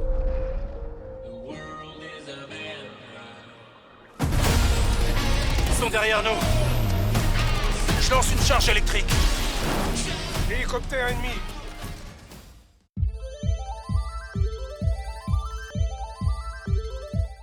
Et oui, on est de retour et je vous vois avec vos emotes ronflantes sur le trailer de Call of Duty. Il va y avoir des oreilles qui vont être tirées juste ici. Parlez bien évidemment d'un des plus grands produits culturels mondial. Et vous allez le voir, on aura la chance d'ailleurs d'y jouer demain avec Max dans Full Screen à ce Call of Duty Modern Warfare 2. Mais oui, si vous sortez de votre microcosme de hipster gamer PCiste, hardcore là, vous vous rendrez compte que vous demandez à un gamer moyen à quoi il joue, vous avez une probabilité énorme qui vous répondent. C'est 4 jeux: FIFA, GTA, Call of Duty, Mario Kart. Point final. De base. C'est tout. Et il a coché 3 cases des 4. Il a juste pas dit GTA. Incroyable. C'est le jeu, c'est le produit d'appel de tous les foyers. Point, c'est tout. C'est comme ça. Les chiffres ne mentent pas. Je répète encore ce qu'on vient de se dire entre nous, mais les chiffres ne mentent pas, les gars. Allez pas me dire que vous-même dans le chat, jamais vous vous êtes mis aux jeux vidéo par un de ces jeux-là. Vous seriez un menteur. Moi, je me suis mis sur les jeux vidéo avec Stanley Parable. Après, doucement, je vous rappelle qu'il y a plus de la moitié du chat qui n'a pas Internet quand même. Donc. C'est vrai. On avait fait un sondage, je crois. S'il vous plaît. 13h07, c'est l'heure du rappel des titres dans cette Select. Tout à fait. Rappel des titres. On a commencé avec le remaster de l'année. Oui, Alan Wake ou pas. Petite indignité, petit scandale concernant le retour d'un jeu sorti, on le rappelle, en 2012 sur Xbox 360 et qui est moins beau que lors de sa sortie initiale. Alors, vaut mieux toujours partir sur la version originale, peut-être, comme on dit, souvent copié, jamais égalé. Allez, on va pouvoir enchaîner là-dessus avec du Star Wars aussi. Star Wars Eclipse, là, vous le savez peut-être, c'est le titre le plus attendu, en tout cas le plus mystérieux du côté de chez Quantic Dream. Voilà, on a eu quelques petites brides d'informations concernant son scénario, puisqu'on vous le rappelle lui aussi, le jeu sortira en 2027, donc on a carrément le temps de spéculer là-dessus. Ça nous a fait plaisir de le faire en votre compagnie. On a pu terminer aussi sur Xbox avec un petit compte rendu. On aime compter, on aime l'argent, peut-être. Ah ouais. En tout cas, on a fait le compte de combien de consoles se sont vendues, quelle est la console la plus vendue à travers le monde. Et puis une bonne nouvelle du côté de chez Xbox, puisque visiblement la Xbox est en train de rouler sur les joueurs anglais avec des augmentations spectaculaires du côté du territoire britannique. Voilà, on a pu débriefer un petit peu de tout ça avant de pouvoir partir cette fois-ci sur notre Select. Et je vous donne une info incroyable et capitale. Il me reste moins de 10% de batterie sur ma tablette que je n'ai pas branchée. Let's go. Mais est-ce qu'on en a quelque chose à faire portable. Non, mais on s'en fout. Un magnifique Mac M1 qui tient bien l'autonomie. Je vous repartage mes notes du jour. C'est-à-dire que bon, vu comment c'est pas très développé, les infos, on les connaît. Donc c'est pas bien grave. Je te brancherai avec tout cas, Pépé Garcia qui te dira comment augmenter l'autonomie de ta batterie. Ah, c'est vrai, Pépé, quel roi. Quel Pépé, toujours dans le chat, on l'embrasse. Elle largeur batterie. Oui, Pépé, il est passé dans le chat aujourd'hui encore. Et on est ravis parce que ça fait plaisir de se faire écouter par Pépé Garcia quand même, on va pas se mentir. Gage de qualité. Ouais, gage de qualité, clairement. Bon, on commence avec un autre gage de qualité. Cette fois-ci, c'est un record du côté de chez Steam. Bah oui, Steam, on connaît tous. Hein. Gage de qualité, Steam, c'est bien connu, oui. Bah, gage de qualité, puisque effectivement, si on a quand même 30 millions de joueurs connectés, c'est un gage de qualité. Si c'était si nul, pourquoi il y aurait 30 millions de joueurs ? C'est vrai, c'est énorme. On a tous Steam ici. Vous avez joué à Steam hier ou pas ? T'as raison. Qui a lancé Steam hier ? Non, mon Steam est allumé tous les jours. En fait. Bah bien sûr. Moi, il se lance dès que j'allume mon PC. Déjà, il se lance, donc c'est automatique. Bah, pourquoi il y a 20 millions de FIFA 23 qui sont vendus dans le monde ? C'est gage de qualité, hein, je pense. Et oui.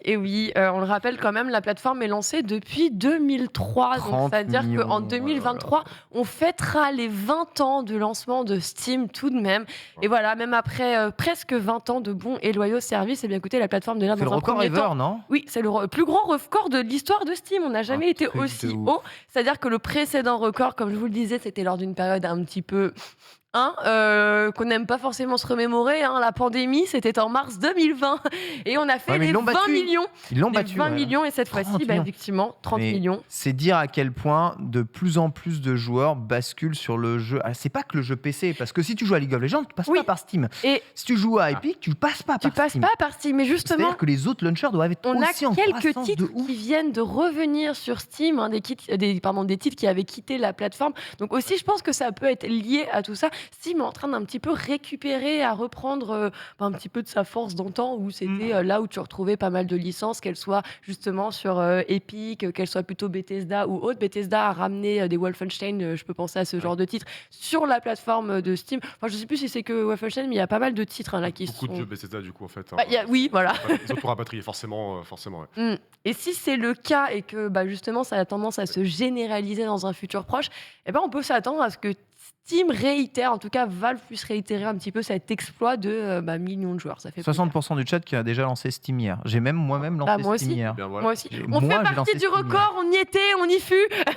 Franchement, ça mériterait un dossier complet sur les raisons de cette augmentation. Je pense que l'arrivée de plus de free-to-play sur Steam, ça doit évidemment y profiter. L'arrivée des jeux PlayStation sur Steam, excusez-moi, je suis sûr que ça n'y est absolument pas pour rien du tout. Le retour du multiplateforme qui fait du cross-platform et qui te permet d'être partout, en fait. Le retour de la compétitivité des jeux qui basculent essentiellement sur PC alors qu'il y en avait beaucoup été sur console. Call of Duty, Tekken, Street Fighter, Multiversus. Et Xbox, ils sont trop malins aussi, quoi. Au lieu d'avoir ils ont leur magasin, leur plateforme et tout, mais ils vendent leurs jeux sur Steam. Si t'as le Game Pass, tu peux y jouer via Steam, quoi. Tu vois, bien sûr. Donc ça, c'est hyper malin, quoi.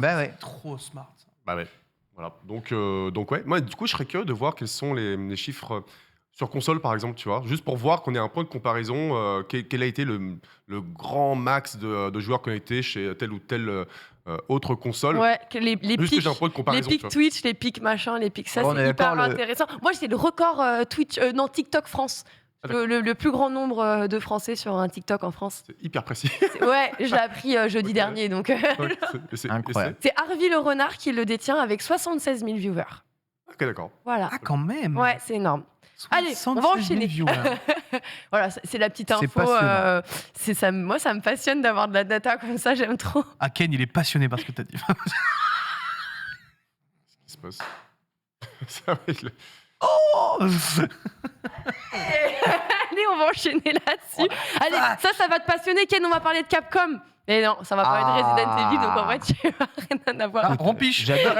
J'adore Resident Evil. J'attends mon futur let's play là. Tu as fait Code Veronica, tu te rappelles? J'ai fait Code Veronica. Non, c'est vrai, vraiment, c'est le seul Resident Evil que j'ai fait moi-même. Écoute, sur Dreamcast. Tu vas peut-être pouvoir le refaire. Ah bon? Non, ça passe jamais. Non, en vrai, tu le referas pas parce que c'est visiblement pas au programme de chez Capcom. Vous le savez. Bah oui, on a quand même, vous le voyez, on a Resident Evil 4 Remake qui revient. Et on a eu donc pas mal de remakes du côté de Resident Evil. Et justement, on s'est dit, le plus logique, et ce qui devrait arriver, puisqu'on le rappelle, Code Veronica est sorti en 2000 sur la Dreamcast. Après, il avait eu juste le droit à une version mise à jour, c'était en 2001 avec la PS2, quand il est arrivé dessus. Et 360, en tout cas PS2, PS3 et Xbox 360 justement jusqu'en 2011. Mais en dehors de ça, il n'a jamais eu le droit, lui, à son remake. Et là, on en a eu quand même pas mal des remakes. Donc on pouvait s'attendre à ce que Veronica ait lui aussi le droit. Il est passé à la trappe. Bah écoutez, on a eu l'info, c'est bon, c'est sorti. On a eu une interview avec le site Noisy Pixel. Et donc le producteur Yoshiaki Hirabayashi a déclaré officiellement qu'il n'y avait pas de plan concret pour aller donc développer un code Veronica sur Resident Evil. Tout ça parce qu'il a pas un numéro canonique, quoi. Ça veut rien dire. C'est ça, il arrive entre le 2 et le 3. En vrai c'est trop ça parce que c'est le vrai Resident Evil 3, c'est lui, c'est le 3, c'est lui. En soi, après Resident Evil 3 est arrivé après Code Veronica, le vrai, l'officiel, en tout cas ce que Capcom a décidé. Donc, attention, je termine quand même la quote parce que là c'est ce qui est annoncé, mais c'est pas dit qu'il n'arrivera jamais. Il a dit il n'a pas totalement exclu l'occasion, c'est-à-dire qu'ils y ont pensé à un moment, ils se sont dit non, on fera les autres. Et du coup, ils ont déclaré que si l'opportunité se présente, si l'opportunité vient, alors et comment ça, si l'opportunité vient, ça veut dire quoi? Bah si Véronica, elle se pointe là, comme ça. C'est quoi ça? Là, c'est juste une courbette japonaise, histoire de dire on veut pas, mais on vous le dit pas, on vous le dit pas franchement, quoi. On veut pas, mais voilà. Faut arrêter avec le tatemae à un moment, là. Max, dis quelque chose, s'il te plaît. Bah moi, je veux bien. Moi, j'ai chaud, perso. Et de toute façon, on a eu des leaks. Il n'était pas dans le calendrier. Non, il n'était pas dans le calendrier. Moi, pour la peine, on connaît tous les jeux Capcom jusqu'en 2026. Ouais, c'est vrai. Mais on attend Ghosts and Goblins, Ghouls and Ghosts qui va avoir droit à son remake, Power Stone, Final Fight.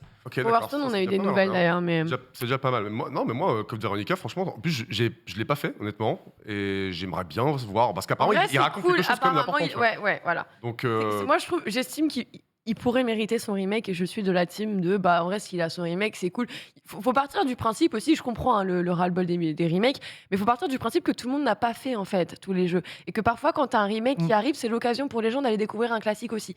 Bon, de le redécouvrir avec des différences bien sûr, il change, mais tu vois quand on parle de plus de 10 ans d'écart entre les jeux, moi j'estime qu'ils peuvent là ils méritent plus qu'un jeu qui est sorti il y a 3 ans et qui arrive avec un remake au bout de 3 ans, tu fais bon, il y a 3 ans, le gap, il n'était pas énorme. En tout cas, voilà, si c'est pas attendu, c'est pas grave, parce qu'il n'arrivera pas. Si vous l'attendiez, c'est pas au programme, mais peut-être qu'un beau jour, ça se fera, particulièrement si vous le faites savoir, j'imagine. On retourne sur notre marronnier préféré ou pas? Oui. Allez, c'est parti, Overwatch. On en parle. Et vous aviez Overwatch 1 ici autour de cette table? Je l'ai sur PlayStation 4. En physique. Physique? Non, moi non. Pas du tout de Overwatch. Pas de Overwatch ici. Bitel, lorsqu'on a joué Overwatch 1 first time, on était sur des maths ou on était sur du PC, physique? Mais je l'ai acheté en physique. En physique. Pour le petit frère. Et quel type d'édition? Sur quel type d'édition tu t'es tourné? Tu as pris la Legendary Edition ou tu es parti sur un format basique? Et tout. Il avait eu la petite petite plaque boîte et tout, avec machin. le machin. Ouais, non, vraiment, il avait tout eu. On l'avait gâté, le petit frère. Donc je l'ai encore chez moi. Tu l'as toujours? Parce que il me l'a redéposé puisqu'il n'a plus de PS4. Écoute, ton petit frère profite aujourd'hui d'une version complète d'Overwatch 2. Puisque cool. Il lui a refilé parce qu'il a plus de PS4 son frère, mais c'est cool parce qu'il va avoir lui il peut avoir un compte, avoir rien en fait. Et oui, puisque les gens se sont posé la question, mais Mais que sont devenues les versions physiques et les versions Legendary d'Overwatch 1? On en fait quoi de ces histoires, Bah ouais, qu'est-ce qu'on en fait? Qu'est-ce qu'ils deviennent? Sont-ils encore trouvables et achetables aujourd'hui alors qu'Overwatch 2 est bel et bien présent? Bah attends, Eh bien, si c'est achetable. ouais, tu viens de mettre le doigt sur un truc, Bitel. Tu viens de toucher C'est un donc- truc là, c'est Bitel, en donc- fait. T'as fait Mais boire. quel enfer. Tu peux en effet acheter un jeu auquel tu ne peux pas jouer. Tout à fait. Et oui, c'est pour ça qu'on vous en parle aujourd'hui. Vous savez, ça a extrêmement fait fan. beaucoup parler. Voilà, selon les estimations de certains, on vous en a parlé. C'est pour ça que je vous parle du marronnier. On est au chapitre 10 actuellement d'Overwatch 2, qui est aussi Overwatch 1, pour le coup, on le rappelle. Donc, il nous faudrait en gros 1 022 bref, vous avez compris, plus d'1 million. Tu sais quoi, je vais pas rentrer dans le chiffre précis. Voilà, il faut 1 million de pièces Overwatch, ce qui équivalait à ce qu'on disait une Fiat Panda à 10 000 balles. C'est vrai. Quoi aussi. Faut 10 000 balles pour un skin, ouais. Non, pour avoir tous les skins. Oui, voilà, les skins, pour débloquer. Parce que oui, attends. skins, excuse-moi. Évidemment. Attends, Non mais Ken, le maxeur des enfers. Vraiment, c'est. Quand même, c'est l'émotion. Excusez-moi. Ouais, 10 millions d'euros par skin, c'est Non, mais énorme. c'est l'émotion. Toutes mes excuses. Ou réussir 17 000 défis hebdomadaires pour donc obtenir Ça et va remplir aussi, son quota de skins. Impossible. Auquel cas, il vous fallait une autre chose, d'être donc de disposer de la version légendaire d'Overwatch 1 pour en fait faire le transfert de compte et donc récupérer, obtenir en tout cas les 15 fameux skins légendaires, la totalité de ces skins légendaires. Eh bien, les gens se sont dit, du coup, est-ce qu'on peut en fait acheter le jeu? Eh bien, figurez-vous que oui. Oui, certaines personnes ont réussi à remettre la main sur certaines boutiques. Alors, normalement, là, ça devrait être arrêté, ça devrait plus être légal. D'ailleurs, dans les articles que vous retrouverez qui évoquent le sujet, on vous dira si jamais vous le voyez, si jamais vous voyez des gens revendre tout ça, signalez-le. Mais pour 30 à 35 $, 30 à 35 €, donc, vous pouviez donc aller directement racheter une version d'Overwatch 1 qui, en fait, vous transfère automatiquement donc, sur Overwatch 2, mais qui vous offrira bien les 15 skins légendaires. Trop stylé, l'ingéniosité des gens. Toujours plus. Allez rechercher les dernières versions de la Legendary d'Overwatch 1 pour payer les skins légendaires moins chers. C'est génial. En plus, ça devient un peu un objet collector, tu vois, comme tu as un jeu qui Regardez, n'existe plus et tout. Regardez, il y en a encore en rayon. Il est là. Là, ils sont en train de vraiment les... Mais tu sais, tu as toujours des petites boutiques qui en laissent encore dans les rayons. Tu peux peut-être en retrouver. T'as ça, tu te recrées un compte, mon gars, t'as un pognon en skin. D'où le fait que c'est hors de contrôle en fait. Je me dis que tant pour Blizzard que pour n'importe quel joueur, et tout, c'est sûr que c'est même hors de contrôle pour Blizzard. Contrôle et c'est un petit peu Bon, par compliqué. contre, 33 $ quand même. Hein. Ouais. Oui. Ouais. 33 $. Allez, on va enchaîner. On va partir sur autre chose qui coûte aussi un peu de l'argent si vous avez souscrit à l'abonnement. On va parler de Mario Party 1 et Mario Party 2. Ah, ils arrivent sur Switch. Oui, sur Nintendo Switch Online Plus, puisque Nintendo n'avait pas encore annoncé les prochains jeux à être ajoutés au catalogue. Eh bien, c'est chose faite et désolé, écoutez, c'est des jeux Nintendo 64 qui reviennent. Alors si, tout comme moi, vous n'avez pas eu la console, c'est peut-être l'occasion d'aller découvrir dans cette version-là. En tout cas, ils vont intégrer le service mercredi 9 novembre prochain. Mario Party, on le rappelle, c'est un peu le jeu qui a été... Alors j'imagine que tu as surkiffé, Ken, ou pas du tout, j'ai jamais fait un seul Mario Party sur 64. Moi, ce que j'ai kiffé, c'est Mario Party 4 à partir de la GameCube. Voilà. Pourtant, apparemment, ce jeu aurait redéfini le genre. Oui, tout à fait. Mais Mario Party 2, c'est un banger absolu. Le 1 ou le 2 Le 2 est largement mieux. Le 1, c'est vraiment un proto. Et tu peux y jouer online. C'est ça. Avec tes potes. Ah ouais? Oui. Là, avec ce portage-là? Oui, parce que là, du coup, c'est pas la version. Tous les jeux multi Nintendo Switch Online, tu peux y jouer online. C'est pas mal. On est quand même sur une prouesse de la part de Nintendo. C'est qu'ils nous sortent un Mario Party sur Switch en 2018 où tu ne peux pas jouer en online. C'est ça. Par contre, ils te refont un portage du 1 et 2. Là, tu peux jouer. Nintendo, je vous aime fort. Mais la vie de moi, des fois, c'est compliqué de vous supporter quand même.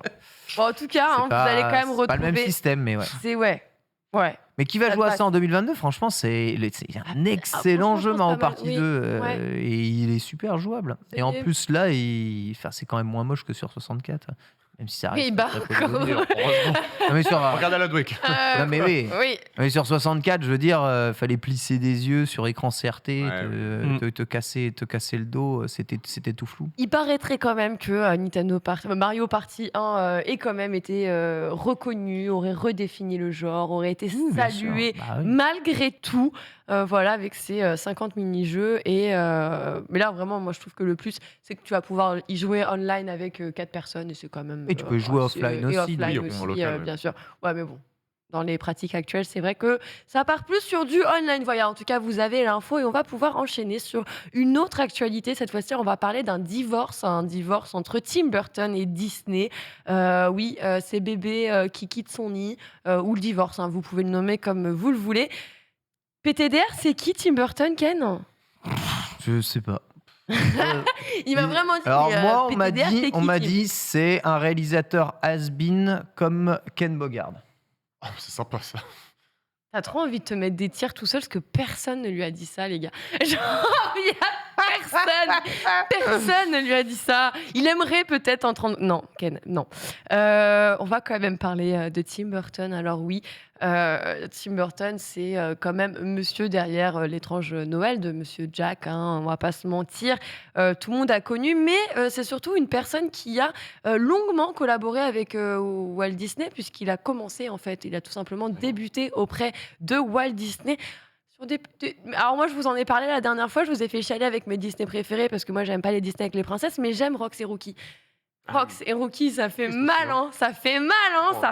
C'est un Burton, Rox et Rookie ? Je savais pas. Non, c'est Disney, mais c'est Tim Burton qui a travaillé en fait dessus puisqu'il a commencé avec Disney. Il a aussi bossé sur un autre de mes bangers, une de mes VHS préférées. Ouais. Jack ? Taram et le chaudron magique. Alors ça, c'était trop bien. C'était trop bien. C'était hyper dark. Ouais, Taram, c'était bien plus dark quand même. Le plus sombre des Disney en dessin animé. Alors justement, je trouve que c'est les moins dark des Disney parce que les vraies histoires de princesses, si tu connais la véritable histoire, crois-moi, c'est bien plus dark que Rox et Rookie, que Bambi, c'est bien plus violent. Lis les contes de Grimm et tu vas déchanter. Tout à fait. Bisous Prévert. Ouais. Voilà. Du coup, la bonne nouvelle, non, c'est que par la suite, écoutez, il a quand même pris son envol. Il a donc, comme on le disait, travaillé sur l'étrange Noël de Mr. Jack. Et comme il le disait lui-même, je vais reprendre ses déclarations, il dit « Mon histoire, c'est que j'ai commencé donc, chez Disney, j'ai été donc embauché et licencié par Disney à plusieurs reprises au long de ma carrière. Le truc, c'est qu'avec Dumbo, je me suis rendu compte, parce qu'on le rappelle, il a réalisé dernièrement le film Dumbo. Oui. Dumbo. Ouais. Il a dit, je me suis rendu compte que mes jours avec Disney étaient terminés. J'ai réalisé que j'étais Dumbo, que je travaillais dans cet horrible et gigantesque cirque et que j'avais besoin de m'échapper. Ce film est un peu autobiographique à un certain niveau. C'est d'une violence. Du coup, vous pouvez lire entre les lignes que l'expérience ne s'est pas très bien passée, visiblement. Je comprends, moi, Dumbo, ça m'a traumatisé à vie. Ça l'a dégoûté.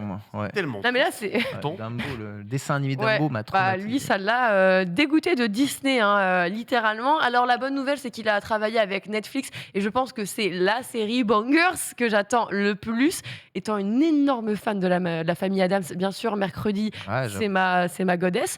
Et bien, écoutez, sa série Mercredi sortira le 23 novembre prochain sur Netflix, on le rappelle. Donc, voilà, visiblement, le tournage s'est mieux passé et il a l'air d'avoir plutôt envie d'aller voguer sur ce type de projet que de retravailler avec Disney un jour. Tous les réalisateurs has-been, ils finissent sur Netflix. Évidemment, un peu le cimetière des réalisateurs de génie. Continuons avec Netflix. Allez, on va continuer avec justement le réalisateur le plus has-been de Netflix, après The Watcher ou encore Dahmer. Arrête de dire ça. Ça fait mal. Il est terrible, Ken, il est terrible. Oui, on vous le disait, alors que oui, à chaque fois, on a des séries qui cartonnent sur Netflix. La dernière à avoir cartonné avant de se faire voler un petit peu cette success story, en tout cas cette place de première série la plus regardée sur la plateforme. Eh bien oui, Dahmer, Lionel Dahmer, le père du tueur lui-même, a porté plainte contre Netflix, contre le documentaire plateforme, tout à fait, puisque si vous avez donc pu regarder le documentaire ou bien alors même la série, on voit justement le père de Jeffrey Dahmer, du coup, Lionel, qui donc est la personne qui aurait initié sa passion pour le dépeçage depuis donc sa plus tendre enfance. Visiblement, ce père de famille n'apprécie pas réellement le portrait qui a été déteint sur sa propre personne. C'est-à-dire qu'il estime que Netflix donnerait une mauvaise image de lui, mais aussi de son enfant perturbé. Oui, bien parce sûr. que, ils ont un peu critiqué sa façon d'éduquer cet enfant. Et d'après lui, la fiction a inutilement... Bon. La fiction aurait C'est le papa David Goudinneuf. Ouais, devenu serial killer. Eh ben, non, mais d'après lui, ils auraient inutilement attiré l'attention sur des détails qui ne seraient pas vrais. Voilà, c'est pas vrai, c'est faux. Âgé actuellement tout de même de 86 ans, Lionel Dahmer estime qu'en fait la plateforme de streaming essaye juste de se faire de l'argent sur son dos. La série n'aurait d'ailleurs pas obtenu le consentement de la famille avant de c'est dommage ça. Et là, parce qu'il peut gagner du coup. Il peut gagner. Ça a été confirmé par l'aide-soignant de Lionel. Ça, par contre, ça c'est con ça. Ouais, qui visiblement affirme que le père du tueur n'aurait donc jamais donné son autorisation pour que l'histoire de la famille et de son fils soit exploitée de la sorte. Et d'ailleurs, il n'aurait pas donc donné lui-même la sienne. Il affirme d'ailleurs que Netflix se serait procuré des documents audio des avocats de son fils sans son accord.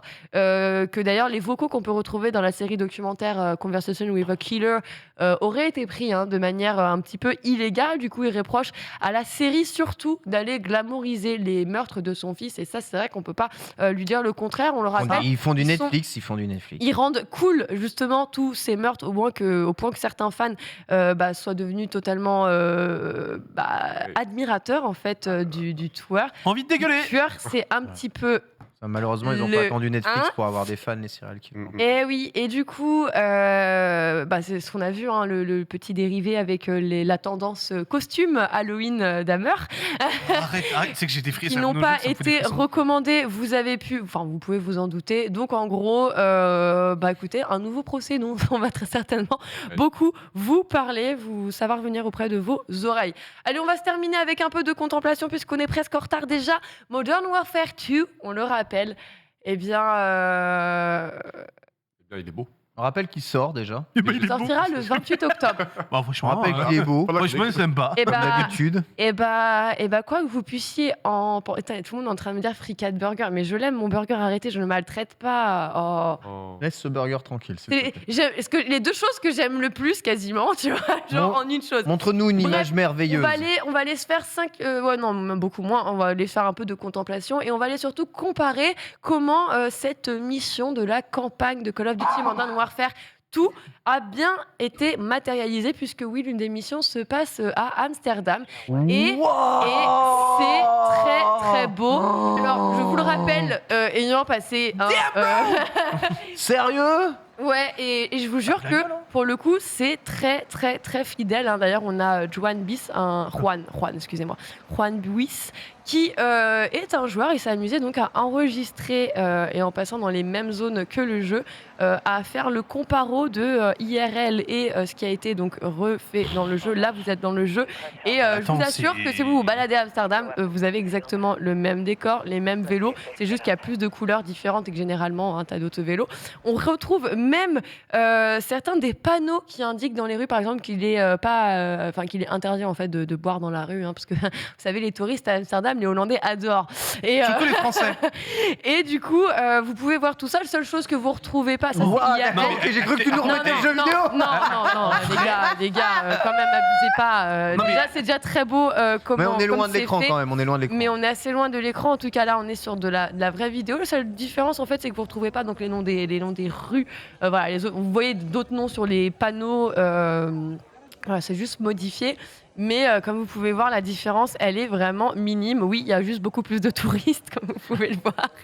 On ne voit plus les vélos qui sont garés. Mais c'est vrai que c'est assez bluffant de réalisme. Et c'est cool de voir que ça a été véritablement bien mappé. Après, c'est pas la première fois qu'ils le font. On peut repenser à la map Piccadilly Circus, qui est parfaitement mappée là aussi. En tout cas, on y est. Et c'est plus beau Voilà. Tu vois le On aime moment bien. où un moment la caméra elle monte en haut, elle monte en haut, oui bien sûr, où elle se positionne vraiment au niveau de la pointe là du grand bâtiment qu'on voyait. Enfin, Ouais. je te jure que t'avais l'impression que Non, c'était c'est photoréaliste. C'est quoi. très réussi. Je sais pas comment ils s'y prennent. La photogrammétrie, Oui. Ouais. qui est un procédé qui commence à être bien démocratisé dans le jeu vidéo. Et c'est Infinity Ward donc, qui développe le jeu. Et ils ont Alors là, vraiment mis un regarde, coup de collier énorme avec le premier Modern Warfare, enfin le précédent, qui est sorti en 2019. C'était un peu un nouveau tournant dans la saga. Et ils ont carrément ouvert un autre studio, Infinity Ward, en Pologne, si je crois bien, pour bosser uniquement sur l'aspect technique et mettre un gros coup de collier.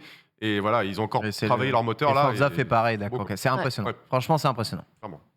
Voilà, ça a Vraiment, été bluffé et Ah, salué j'avoue que sur Internet. C'était Mais écoute, propre. bientôt le monde. Qui aurait cru que Call of allait buzzer avec un truc sur sa campagne solo?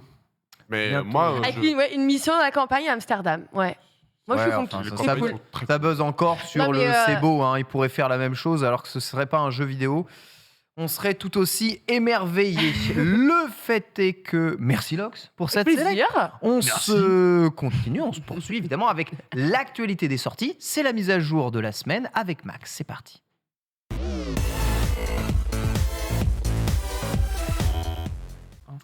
Il reste 2% à Lox, 1% à Bitel et je suis Quel est l'iPad qui va tomber tellement en gâté en premier? pourcentage que je ne sais pas quoi faire. Max!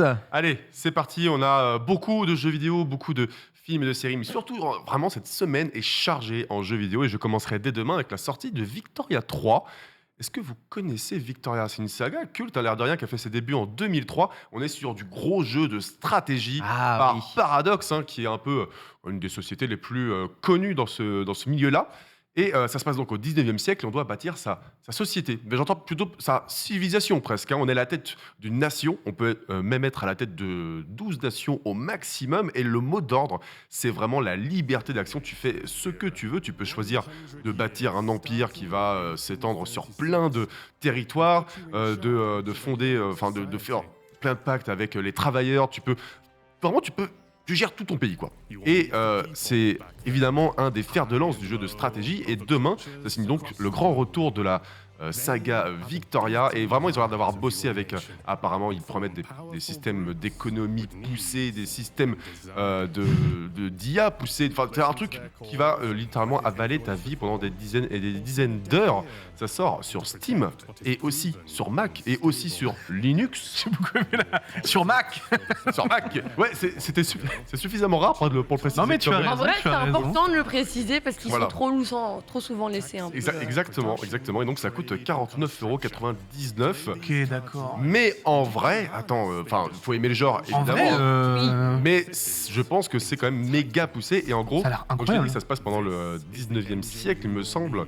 Et jusqu'à, je crois que c'est de 1833 jusqu'à 1933. T'as un siècle pour vraiment Ok, d'accord, toute ta nation. Donc quand même avec des mécaniques très très poussées. Je sais qu'il y a énormément de fans de ça et c'est pour ça qu'il fallait le préciser. Bah vivement le let's play narratif de JDG dessus, quoi. Tu vois, Il dure 200 heures. On aura aussi jeudi Star Ocean The Divine Force. Star Ocean, ça doit te parler peut-être à toi. Star Océan, c'est ça. Star Océan. Ouais, tu le prononces bien, je le Ocean. prononce mal. Ouais, sache-le, c'est Ocean, sache-le, ouais. mais c'est juste que Mais- c'est vrai qu'on a, non mais il le prononce bien. Ça se dit Star vrai, mais tu Ocean. l'as Il a regardé raison. comme ça, t'as fait, C'est juste. ah oui, Non, Océan. non, mais c'est juste que tu sais comme on dit Game Gear alors qu'on devrait tous dire Game Gear, tu vois. Du Mais coup, tu dis Ocean, c'est Star Fantasy Online. ouais. Oh, Star Fantasy Star Fantasy Online. Online. on ligne. Ouais, franchement, je. En mais- ligne. mais par exemple Star En Ocean, ligne. le dernier Star Ocean qui sort. Incroyable. Ouais. Sur console de salon. Et on est donc sur un jeu de rôle typiquement japonais et c'est quand même développé par Tri-Ace. Et Tri-Ace, c'est Et un oui, studio culte. Et bien sûr, faut le studio rappeler. Star Ocean, c'est le vrai nouveau Star Ocean. C'est clair. Et Tri-Ace qui a notamment fait les Oh, putain, qu'il est moche. Profile à l'époque. On est donc sur un JRPG très dynamique, édité par Square Enix et qui est un space opéra, je crois qu'on peut aussi dire ça. Donc tu as ton équipage, tu vas voguer de planète en planète, tu es pris dans un conflit entre plusieurs civilisations interplanétaires. Enfin, c'est quand même un gros jeu et il mise énormément aussi sur la liberté. C'est qu'apparemment, tu te balades donc d'environnement en environnement et tu as beaucoup d'exploration. Tu peux vraiment aller partout où tu veux. pense pouvoir aller, en tout cas c'est ce que promettent les développeurs, avec un système de combat très dynamique en vrai. Et je pense que si tu aimes encore une fois les jeux avec une narration assez poussée, avec des mécaniques de gameplay poussées, des jeux de, jeux de rôle. Ça a l'air d'être un bordel. Ouais, ça a l'air d'être un bordel, ça c'est clair. Franchement, c'est RPG à système aussi ouf que Xenoblade Chronicle. Ah ouais, en lisibilité de l'écran, j'avais pas l'impression. Des vibes Tale of Arise, tu penses? Ouais, mais Star Ocean, c'est plus c'est space opéra, tu vois. Tidus, il a les cheveux qu'on poussait quand même. Pardon. Et là, ça ressent. Je suis désolée. Ça sort en tout cas sur PS5, PS4, Xbox Series, Xbox One et PC via Steam au prix de 59,99€. C'est un très gros jeu, très clairement. Je vais enchaîner avec un jeu qui est assez pas mal en termes... juste Call of Duty Modern Warfare 2, on en parlait juste avant. Ouais. Bon, vous allez en entendre parler comme tous les ans, mais peut-être encore plus pour ce Call of là, parce que voilà...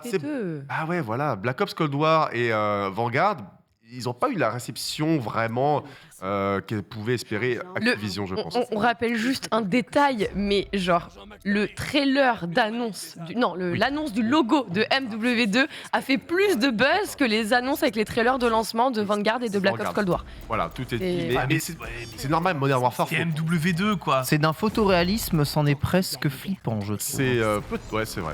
Mais Modern Warfare, il faut revenir quand même sur la dinguerie que c'est que Call of Duty a vraiment explosé totalement avec l'arrivée de Call of Duty 4 Modern Warfare en 2007, développé par Infinity Ward, et après les deux suivants, Modern Warfare étaient, je pense, quand même des super jeux, quoi qu'on en dise, que ce soit très populaire, que ça ait galvanisé l'attention de bien des médias avec des séquences chocs, on s'en fout, c'est des bangers, je pense, sincèrement. Imaginez juste ces gars-là qui arrêtent de faire des putains de jeux pam-pam boum-boum de l'armée américaine et qui font un vrai jeu d'aventure à la Uncharted. Ouais. Et là, on commence à discuter, tu vois. J'espère que Microsoft mettra un coup de pied dans la fourmilière de tout ça. Il faut quand même très bien les Call of. Leur FPS à la con, c'est bon. Donc on a on pourrait tellement faire mieux que leur solo de 6 heures rincé du... Non. Alors c'est certes pas très long, mais c'est vraiment pas rincé. Et franchement, les solos des Call of, je me régale à chaque fois. C'est tout le temps le même, depuis le 1. À chaque il fois parle mal, C'est pas on disait pire que Pokémon. Ah non, t'es fou. En tout cas, quand il y a du changement, les gens Pokémon, au moins, l'histoire, elle dure 20 heures. Vas-y, c'est pas le débat. Continue ta chronique. Et il y a de la Continue ta rejouabilité. chronique. Ne te fais pas touiller par cet homme. Ok. Je me retiens. En tout cas, on est donc sur un reboot de la saga Modern Warfare qui a été entamée il y a plusieurs années. Donc on retrouve des personnages cultes comme Ghost, Soap, le Captain Price et tout ça. Captain Price. On va revisiter des séquences cultes de Modern Warfare 2 de 2009. Donc je pense par exemple aux scènes du cartel et je ne sais pas quelles autres scènes vont être revisitées. Enfin, on est sur un reboot, on ne reprend pas non plus chaque phase du jeu de base pour les refaire. C'est vraiment une grosse réinterprétation. Et on a évidemment aussi un énorme multijoueur, comment ne pas en parler, ainsi qu'une partie coop axée sur la narration. Donc à voir aussi ce que ça va donner. Ça sort vendredi 28 octobre sur la plupart des plateformes. Sur toutes les plateformes quasiment. Sauf Mac. Et la Switch. Et la Switch, c'est vrai. Quand même. Et sachez que si vous avez précommandé le jeu... c'est mon cas. Alors, j'en doute pas. Qu'est-ce que je gagne ? Évidemment. Tu peux y jouer là, voilà, déjà. C'est Nintendo, j'aurai 10% de points or supplémentaires. Et pas mal, Vraiment, tu te régalerais. Tu es insupportable. C'est hallucinant, vraiment. C'est. Non, mais moi, je m'énerve moi-même, en vrai. Non, il s'est trop fait rire. Je vous jure, il s'est tué lui-même. Tellement ça l'a tué de rire. Il est là, il regardait les commentaires. Il est fort. Vraiment, il est trop fort. Et alors, je gagne quoi quand même si tu peux jouer. Non, bah, tu peux jouer, je t'ai dit, tu peux jouer là. Tu as accès au solo. Tu as déjà accès, c'est énorme, mec. Ah, d'accord, ok. Non, mais attendez. Il y a un move qui est assez sympa. C'est qu'on sait que Call of Duty, ça se vend par millions chez millions. Mais combien de gens font la campagne solo au final ? Pas tant de gens que ça. Ah bon ? Et là, en fait, t'as les deux types de joueurs. Il y en a, ils l'achètent juste pour ça. Ouais. Et après, ils lâchent le Call of. C'est vrai. Et il y en a, ils l'achètent vraiment juste pour le multi. Ils en ont rien à foutre du solo. Ouais, c'est vrai. Et bah là, du coup, si tu précommandes le jeu, en gros, tu as accès à la campagne solo une semaine en avance. Avant l'arrivée du multijoueur. Donc déjà, tu es plutôt content en soi. Et surtout, si tu fais la campagne multijoueur, tu débloques des récompenses pour le multi. La campagne solo, tu débloques des récompenses pour le multi. Des récompenses pour quand le tu commences le multi, t'es déjà stuffé. Ouais. je pense. Ouais, Enfin, c'est ce que ça. je ne sais pas de quoi exactement, ça va être des cosmétiques ou des trucs comme ça. Mais, C'est principalement du cosmétique. Quoi je je ne l'ai sais pas faite en fait, la campagne, donc non. je te dirai après. Pas encore, Déjà- moi non plus. Et je trouve ça cool que du coup, on essaye d'inciter les gens à faire une campagne solo qui a été bossée quand même. Avec énormément de mise en scène et tout ce que tu veux, quoi. Enfin, histoire qu'elle ne soit pas entièrement gâchée. Et je trouve que c'est plutôt malin comme move, juste d'inciter les d'accord. gens à faire la campagne solo une semaine avant. J'aimerais bien qu'ils sortent un bundle avec l'ensemble de leur campagne solo. Bah, après, de toute façon, tu auras un DLC qui arrivera serait pour client, la je campagne là, dans je sais plus combien de temps. En tout cas, ils ont parlé là, du contenu supplémentaire additionnel de DLC, c'est-à-dire que bon, là, vous avez une durée sur la campagne solo, il y a des choses qui vont arriver, donc ça va se rallonger. Donc effectivement, même s'il y a des gens qui ne jouent que pour le solo, bon, ils vont avoir quand même un peu de contenu à se mettre sous la dent. Ouais, et puis surtout que a priori, peut-être qu'il n'y aurait pas de nouveau Call of Duty l'année prochaine. Duel, ouais. Ce serait du coup Modern Warfare 2 qui va être. D'où le fait qu'il y a un DLC pour augmenter sa durée de vie. Exactement. Il reste 10 minutes. Il me reste 10 minutes, bon, ok, très bien, j'ai compris. On avance. J'ai compris. Il t'en reste 5. Eh bien, je vais. Ah ouais, c'est vrai. Eh oui. Ok, j'enchaîne. Vendredi, on a aussi Bayonetta 3. Oui. Et bien, celui-ci, c'est Day One. Alors, bien sûr, on a entendu parler parce qu'il à cause d'un sacré bad buzz, mais on peut aussi en parler en bien parce qu'en vrai, c'est quand même. Le retour d'une franchise particulièrement aimée des amateurs de beat'em all et de jeux d'action japonais. Clairement, ça fait, je crois, 8 ans que Bayonetta 2 est sorti, les amis. Ouais, ça fait un Donc, petit bout. Ça fait un petit moment. Elle est enfin de retour. Donc, on aura de nouveau plusieurs personnages jouables, dont cette dame qu'on voit là qui s'appelle Viola, qui manie le katana comme personne. C'est un peu la Virgile de. Comme un Comme, certain, Laura laisse-moi Flessel. savoir, Dante de Devil May Cry. Comme Virgile, ouais, effectivement. Mais ça tombe bien parce que Hideki Attends. Kamiya, qui est co-réalisateur de Bayonetta 3, c'est quand même aussi le mec qui est derrière la franchise Devil May Cry. Ah bon? Et le réalisateur C'est aussi vrai. de Resident Evil 2. Enfin bref, c'est un. Rassurez-moi, on va jouer Bayonetta quand même un peu dans le jeu ou pas du tout? On va jouer Bayonetta, ne Normalement. t'en fais pas. C'est pas Et juste pour l'intro, puis on a- ensuite après c'est fini comme dans Metal Gear Solid 2. T'imagines. Et après, c'est que Viola en fait. Et Non, non. après c'est que le personnage hypé parce que là. Non, mais en vrai, voilà. De toute façon, moi, je leur fais entièrement confiance pour ce qui est du gameplay, parce que c'est surtout ça qu'on veut, et de la mise en scène. Platinum Games gère très très bien son affaire. On aura quelques nouveautés de jouabilité, la possibilité d'incarner des gros démons pour des combats titanesques. Et je pense que clairement, ça va être un petit banger comme on les aime. Moi, je l'ai pris co, ça y est, et je l'aurai. J'espère que la Switch va rendre. Honneur Hommage. quand même. Ouais, mais non mais Ah, pardon. Désolé, mais il n'y a pas une seule phase de gameplay de Bayonetta dans tout le trailer. Hein. Je suis inquiet. Ouais, ça fait peur. j'ai peut-être mis un trailer sur Viola. Je ne sais pas. Et sache qu'il y a même plusieurs stylé. Bayonetta. Il y a même plusieurs Bayonetta, une espèce de métaverse de Bayonetta. J'enchaîne parce que du coup, le j'ai flot toujours de pas- zinzin.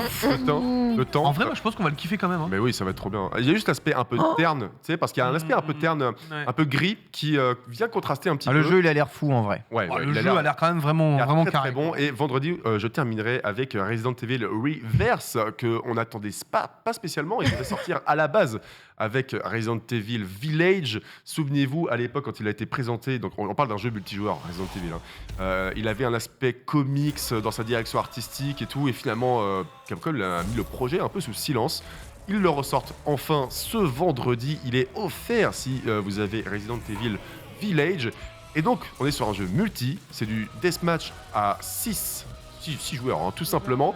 La possibilité, c'est d'incarner du coup des grandes figures. Voilà, on a Ada Wong. 5v1 ou 6 dans une équipe contre Je crois que c'est 6. Tout le monde se tape dessus. Et en fait, tu peux récupérer du coup des armes biologiques et tu vas pouvoir te transformer en certains grands méchants comme le Nemesis, le daron de Resident Evil 7 et compagnie. Je te vois sceptique et je comprends. Sachez que il y a un accent humain anticipé qui est augmenté, déjà quoi. déployé là. Hein ouais, mais moi, on va voir. On Dans verra. la vraie bien. vie, les super soldats ne ressemblent pas à Captain America. Ça, Il ressemble à Master Chief. il ressemble au Nemesis. Ah oui, d'accord. Master Chief, tu dois mettre une Ah oui, armure d'accord. parce qu'il a été Je me rappelle défiguré. la loque, elle a pas hésité une seconde. c'est Elle était bon. là, non, excusez-moi, Oh, je c'est rappelle, je suis bon, dans l'autre jamais feuille. Film en sortie. Alors, je vais aller très très vite, mais on a la proie du diable mercredi. Vous savez qu'il y a Halloween très très bientôt. C'est le moment du coup de balancer de l'horreur. La proie du diable, donc on est sur un film d'exorcisme. Et puis Ouais, voilà, ça a parce l'air que cool, c'est, ça, en vrai. Ouais, donc c'est l'histoire de Sœur Anne. Et Sœur Anne, elle est dans le pétrin parce que il y a un démon qui la poursuit. Et Oh il veut son corps, il veut s'introduire dans sa caboche. Et pour ce faire, il va posséder beaucoup de gens autour d'elle. Mais Et, surtout, et surtout, cette petite fille là. Ah les démons sont sans foi ni loi. Ah bah les enfants, hein, c'est... Donc du coup, tu vas un peu te trimballer dans les fins fonds du Vatican pour une histoire d'exorcisme. Je ne sais pas ce que ça donnera. J'espère que ça tombera pas dans la facilité parce que les films d'horreur avec de l'exorcisme, bon, on les connaît maintenant. La formule commence à être sévèrement rodée. Ah, les yeux révulsés, j'adore. Rien de mieux que pour... Après, t'as pas le son, mais elle parle mal, hein, déjà. Ouais, non, mais en vrai, ça peut être efficace. Ça peut être efficace. Totalement ma cam. On a aussi sur Netflix ce mercredi Meurtre sans ordonnance. C'est un thriller assez prometteur avec Jessica Chastain et Eddie Redmayne. Donc quand même 2 acteurs assez cotés. C'est inspiré d'une histoire vraie et le concept est le suivant. Ce sont 2 infirmiers et l'une va soupçonner l'autre d'assassiner les gens, en fait, d'assassiner les patients avec des petites surdoses médicamenteuses. Bon, voilà, ça régale. Et du coup, il va y avoir une grosse enquête à la fois policière aussi de cette infirmière-là qui va se douter que son collègue, qui pourtant, Eddie Redmayne, c'est pas le mec avec la tronche de tueur absolu, quoi, tu vois. Mais voilà, il y a quand même des morts dans cet hôpital. C'est un thriller du coup assez sombre et ça peut le faire. Le réalisateur est notamment le scénariste de Drunk, donc un excellent film avec Mads Mikkelsen. Et ça m'inspire plutôt confiance. On verra bien ce que ça donne. Vendredi sur Netflix, À l'Ouest, rien de nouveau. L'adaptation d'un film, d'un livre culte qui s'appelle À l'Ouest, rien de nouveau justement, qui est sorti en 1929 et on suit du coup le parcours d'un jeune soldat allemand lors de la Première Guerre mondiale. Et en vrai, on a le trailer, hein, c'est un film qui a l'air très très sombre, très trash, très hardcore, comme le voulait un peu la guerre. La Première Guerre mondiale. Le bouquin est très dur à lire aussi. Pardon ? Le bouquin est très dur voilà. émotionnellement. Le bouquin est vraiment culte et justement, il était connu pour dépeindre vraiment l'horreur de la guerre et surtout le point de vue d'un jeune soldat allemand. C'est pas forcément le camp qu'on a le plus au cinéma. Du coup, c'est aussi un film allemand avec des acteurs allemands, voilà. Et en vrai, moi, ça m'intéresse pas mal parce que c'est une époque qui est assez trash, mais qu'il ne faut pas oublier, en tout cas. Vendredi. On enchaîne. Prime Video. Run, Sweet Heart. Attends, c'est Run, Sweet Heart, Run. En gros, l'histoire d'un speed dating qui se passe mal. Ça y est, on rigole maintenant ? Non. Cours, le liqueur, cours. Ouais, ça a rien très drôle, ouais. Y a rien, on se barre jamais. Mais c'est la semaine d'Halloween, c'est bon, on l'a vu qu'une fois par an. Y a rien qui est drôle, c'est l'histoire. Y a rien qui est drôle. L'histoire d'une nana, allez, voilà, elle renoue un peu avec l'amour, elle essaye en tout cas, elle fait un speed dating avec ce mec, il a l'air d'être parfait. Et en fait, le mec, il est pas parfait, c'est un gros psychopathe. Red flag. Voilà, red flag clairement. Donc, je t'ai dit, c'est Halloween, hein, c'est Halloween. Pourquoi ils sont tous zinzins ? Mais c'est la semaine d'Halloween. Voilà. C'est bon là, il y a déjà les films de Noël à la télé. Laisse une semaine dans l'année. Attends, même la régie, ça passait Last Christmas tout à l'heure. Attends un moment. Je terminerai avec 2 séries parce qu'on a vraiment plus beaucoup de temps, mais il y en a une qui est très intéressante, c'est Le Cabinet de curiosité de Guillermo del Toro. Ça sort dès demain sur Netflix et donc c'est une série d'anthologie, c'est-à-dire que ce sont plein d'histoires, de contes qui n'ont rien à voir les uns entre les autres, avec un gros casting. Et donc c'est Guillermo del Toro qui est à la réalisation et on connaît le bonhomme pour être un aficionado vraiment de films du genre, hein, l'épouvante, l'horreur, mais aussi tout ce côté un peu bizarre et malsain. Il va mélanger tout ça vraiment dans l'espoir de nous faire frissonner et moi je suis assez adepte du concept. Donc, c'est demain sur Netflix. Et enfin, The Devil's Hour, vendredi sur Prime Video, qui arrive encore une fois pour Halloween. C'est l'histoire de Lucie. Et Lucie se réveille toutes les nuits à 3h33, l'heure du diable. Mais figurez-vous que c'est peut-être pas tellement un film avec du surnaturel, je ne sais pas trop.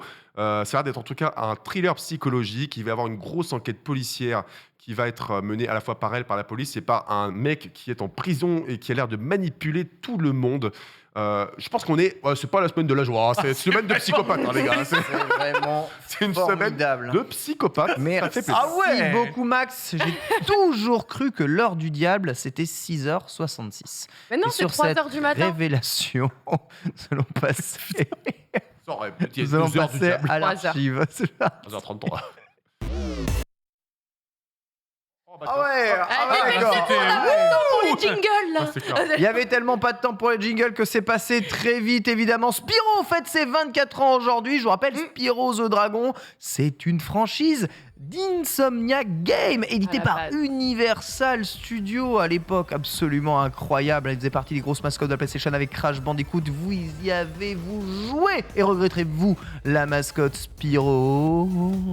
Je la regrette parce que j'ai passé des moments de fou sur ce. T'as joué à Spyro, c'est vrai que toi t'as joué à plein de On jeux. aime un peu ramasser rétro. des joyaux. T'es un zoomer, Ouais, je suis un t'es un boomer, zoomer zoomer. d'une génération de boomers, c'est un truc de ouf, Vitel. Ouais, oui, j'y ai joué à la démo, hein, il me semble que je n'arrivais pas à terminer et ça fait plaisir. Et les remakes sont très bons aussi. Hein. Ah, la caméra était tellement dégueulasse que La caméra, ça, dès que tu devais faire la charge là, si tu pouvais plus tourner, c'était abominable. Exactement. Mais j'adore ramasser des joyaux, et toi? J'adore ramasser les joyaux aussi. J'ai d'ailleurs refait ça quand j'ai fait la totalité des jeux Insomniac pour fêter la sortie de T'as Spider-Man. pas refait la version Activision?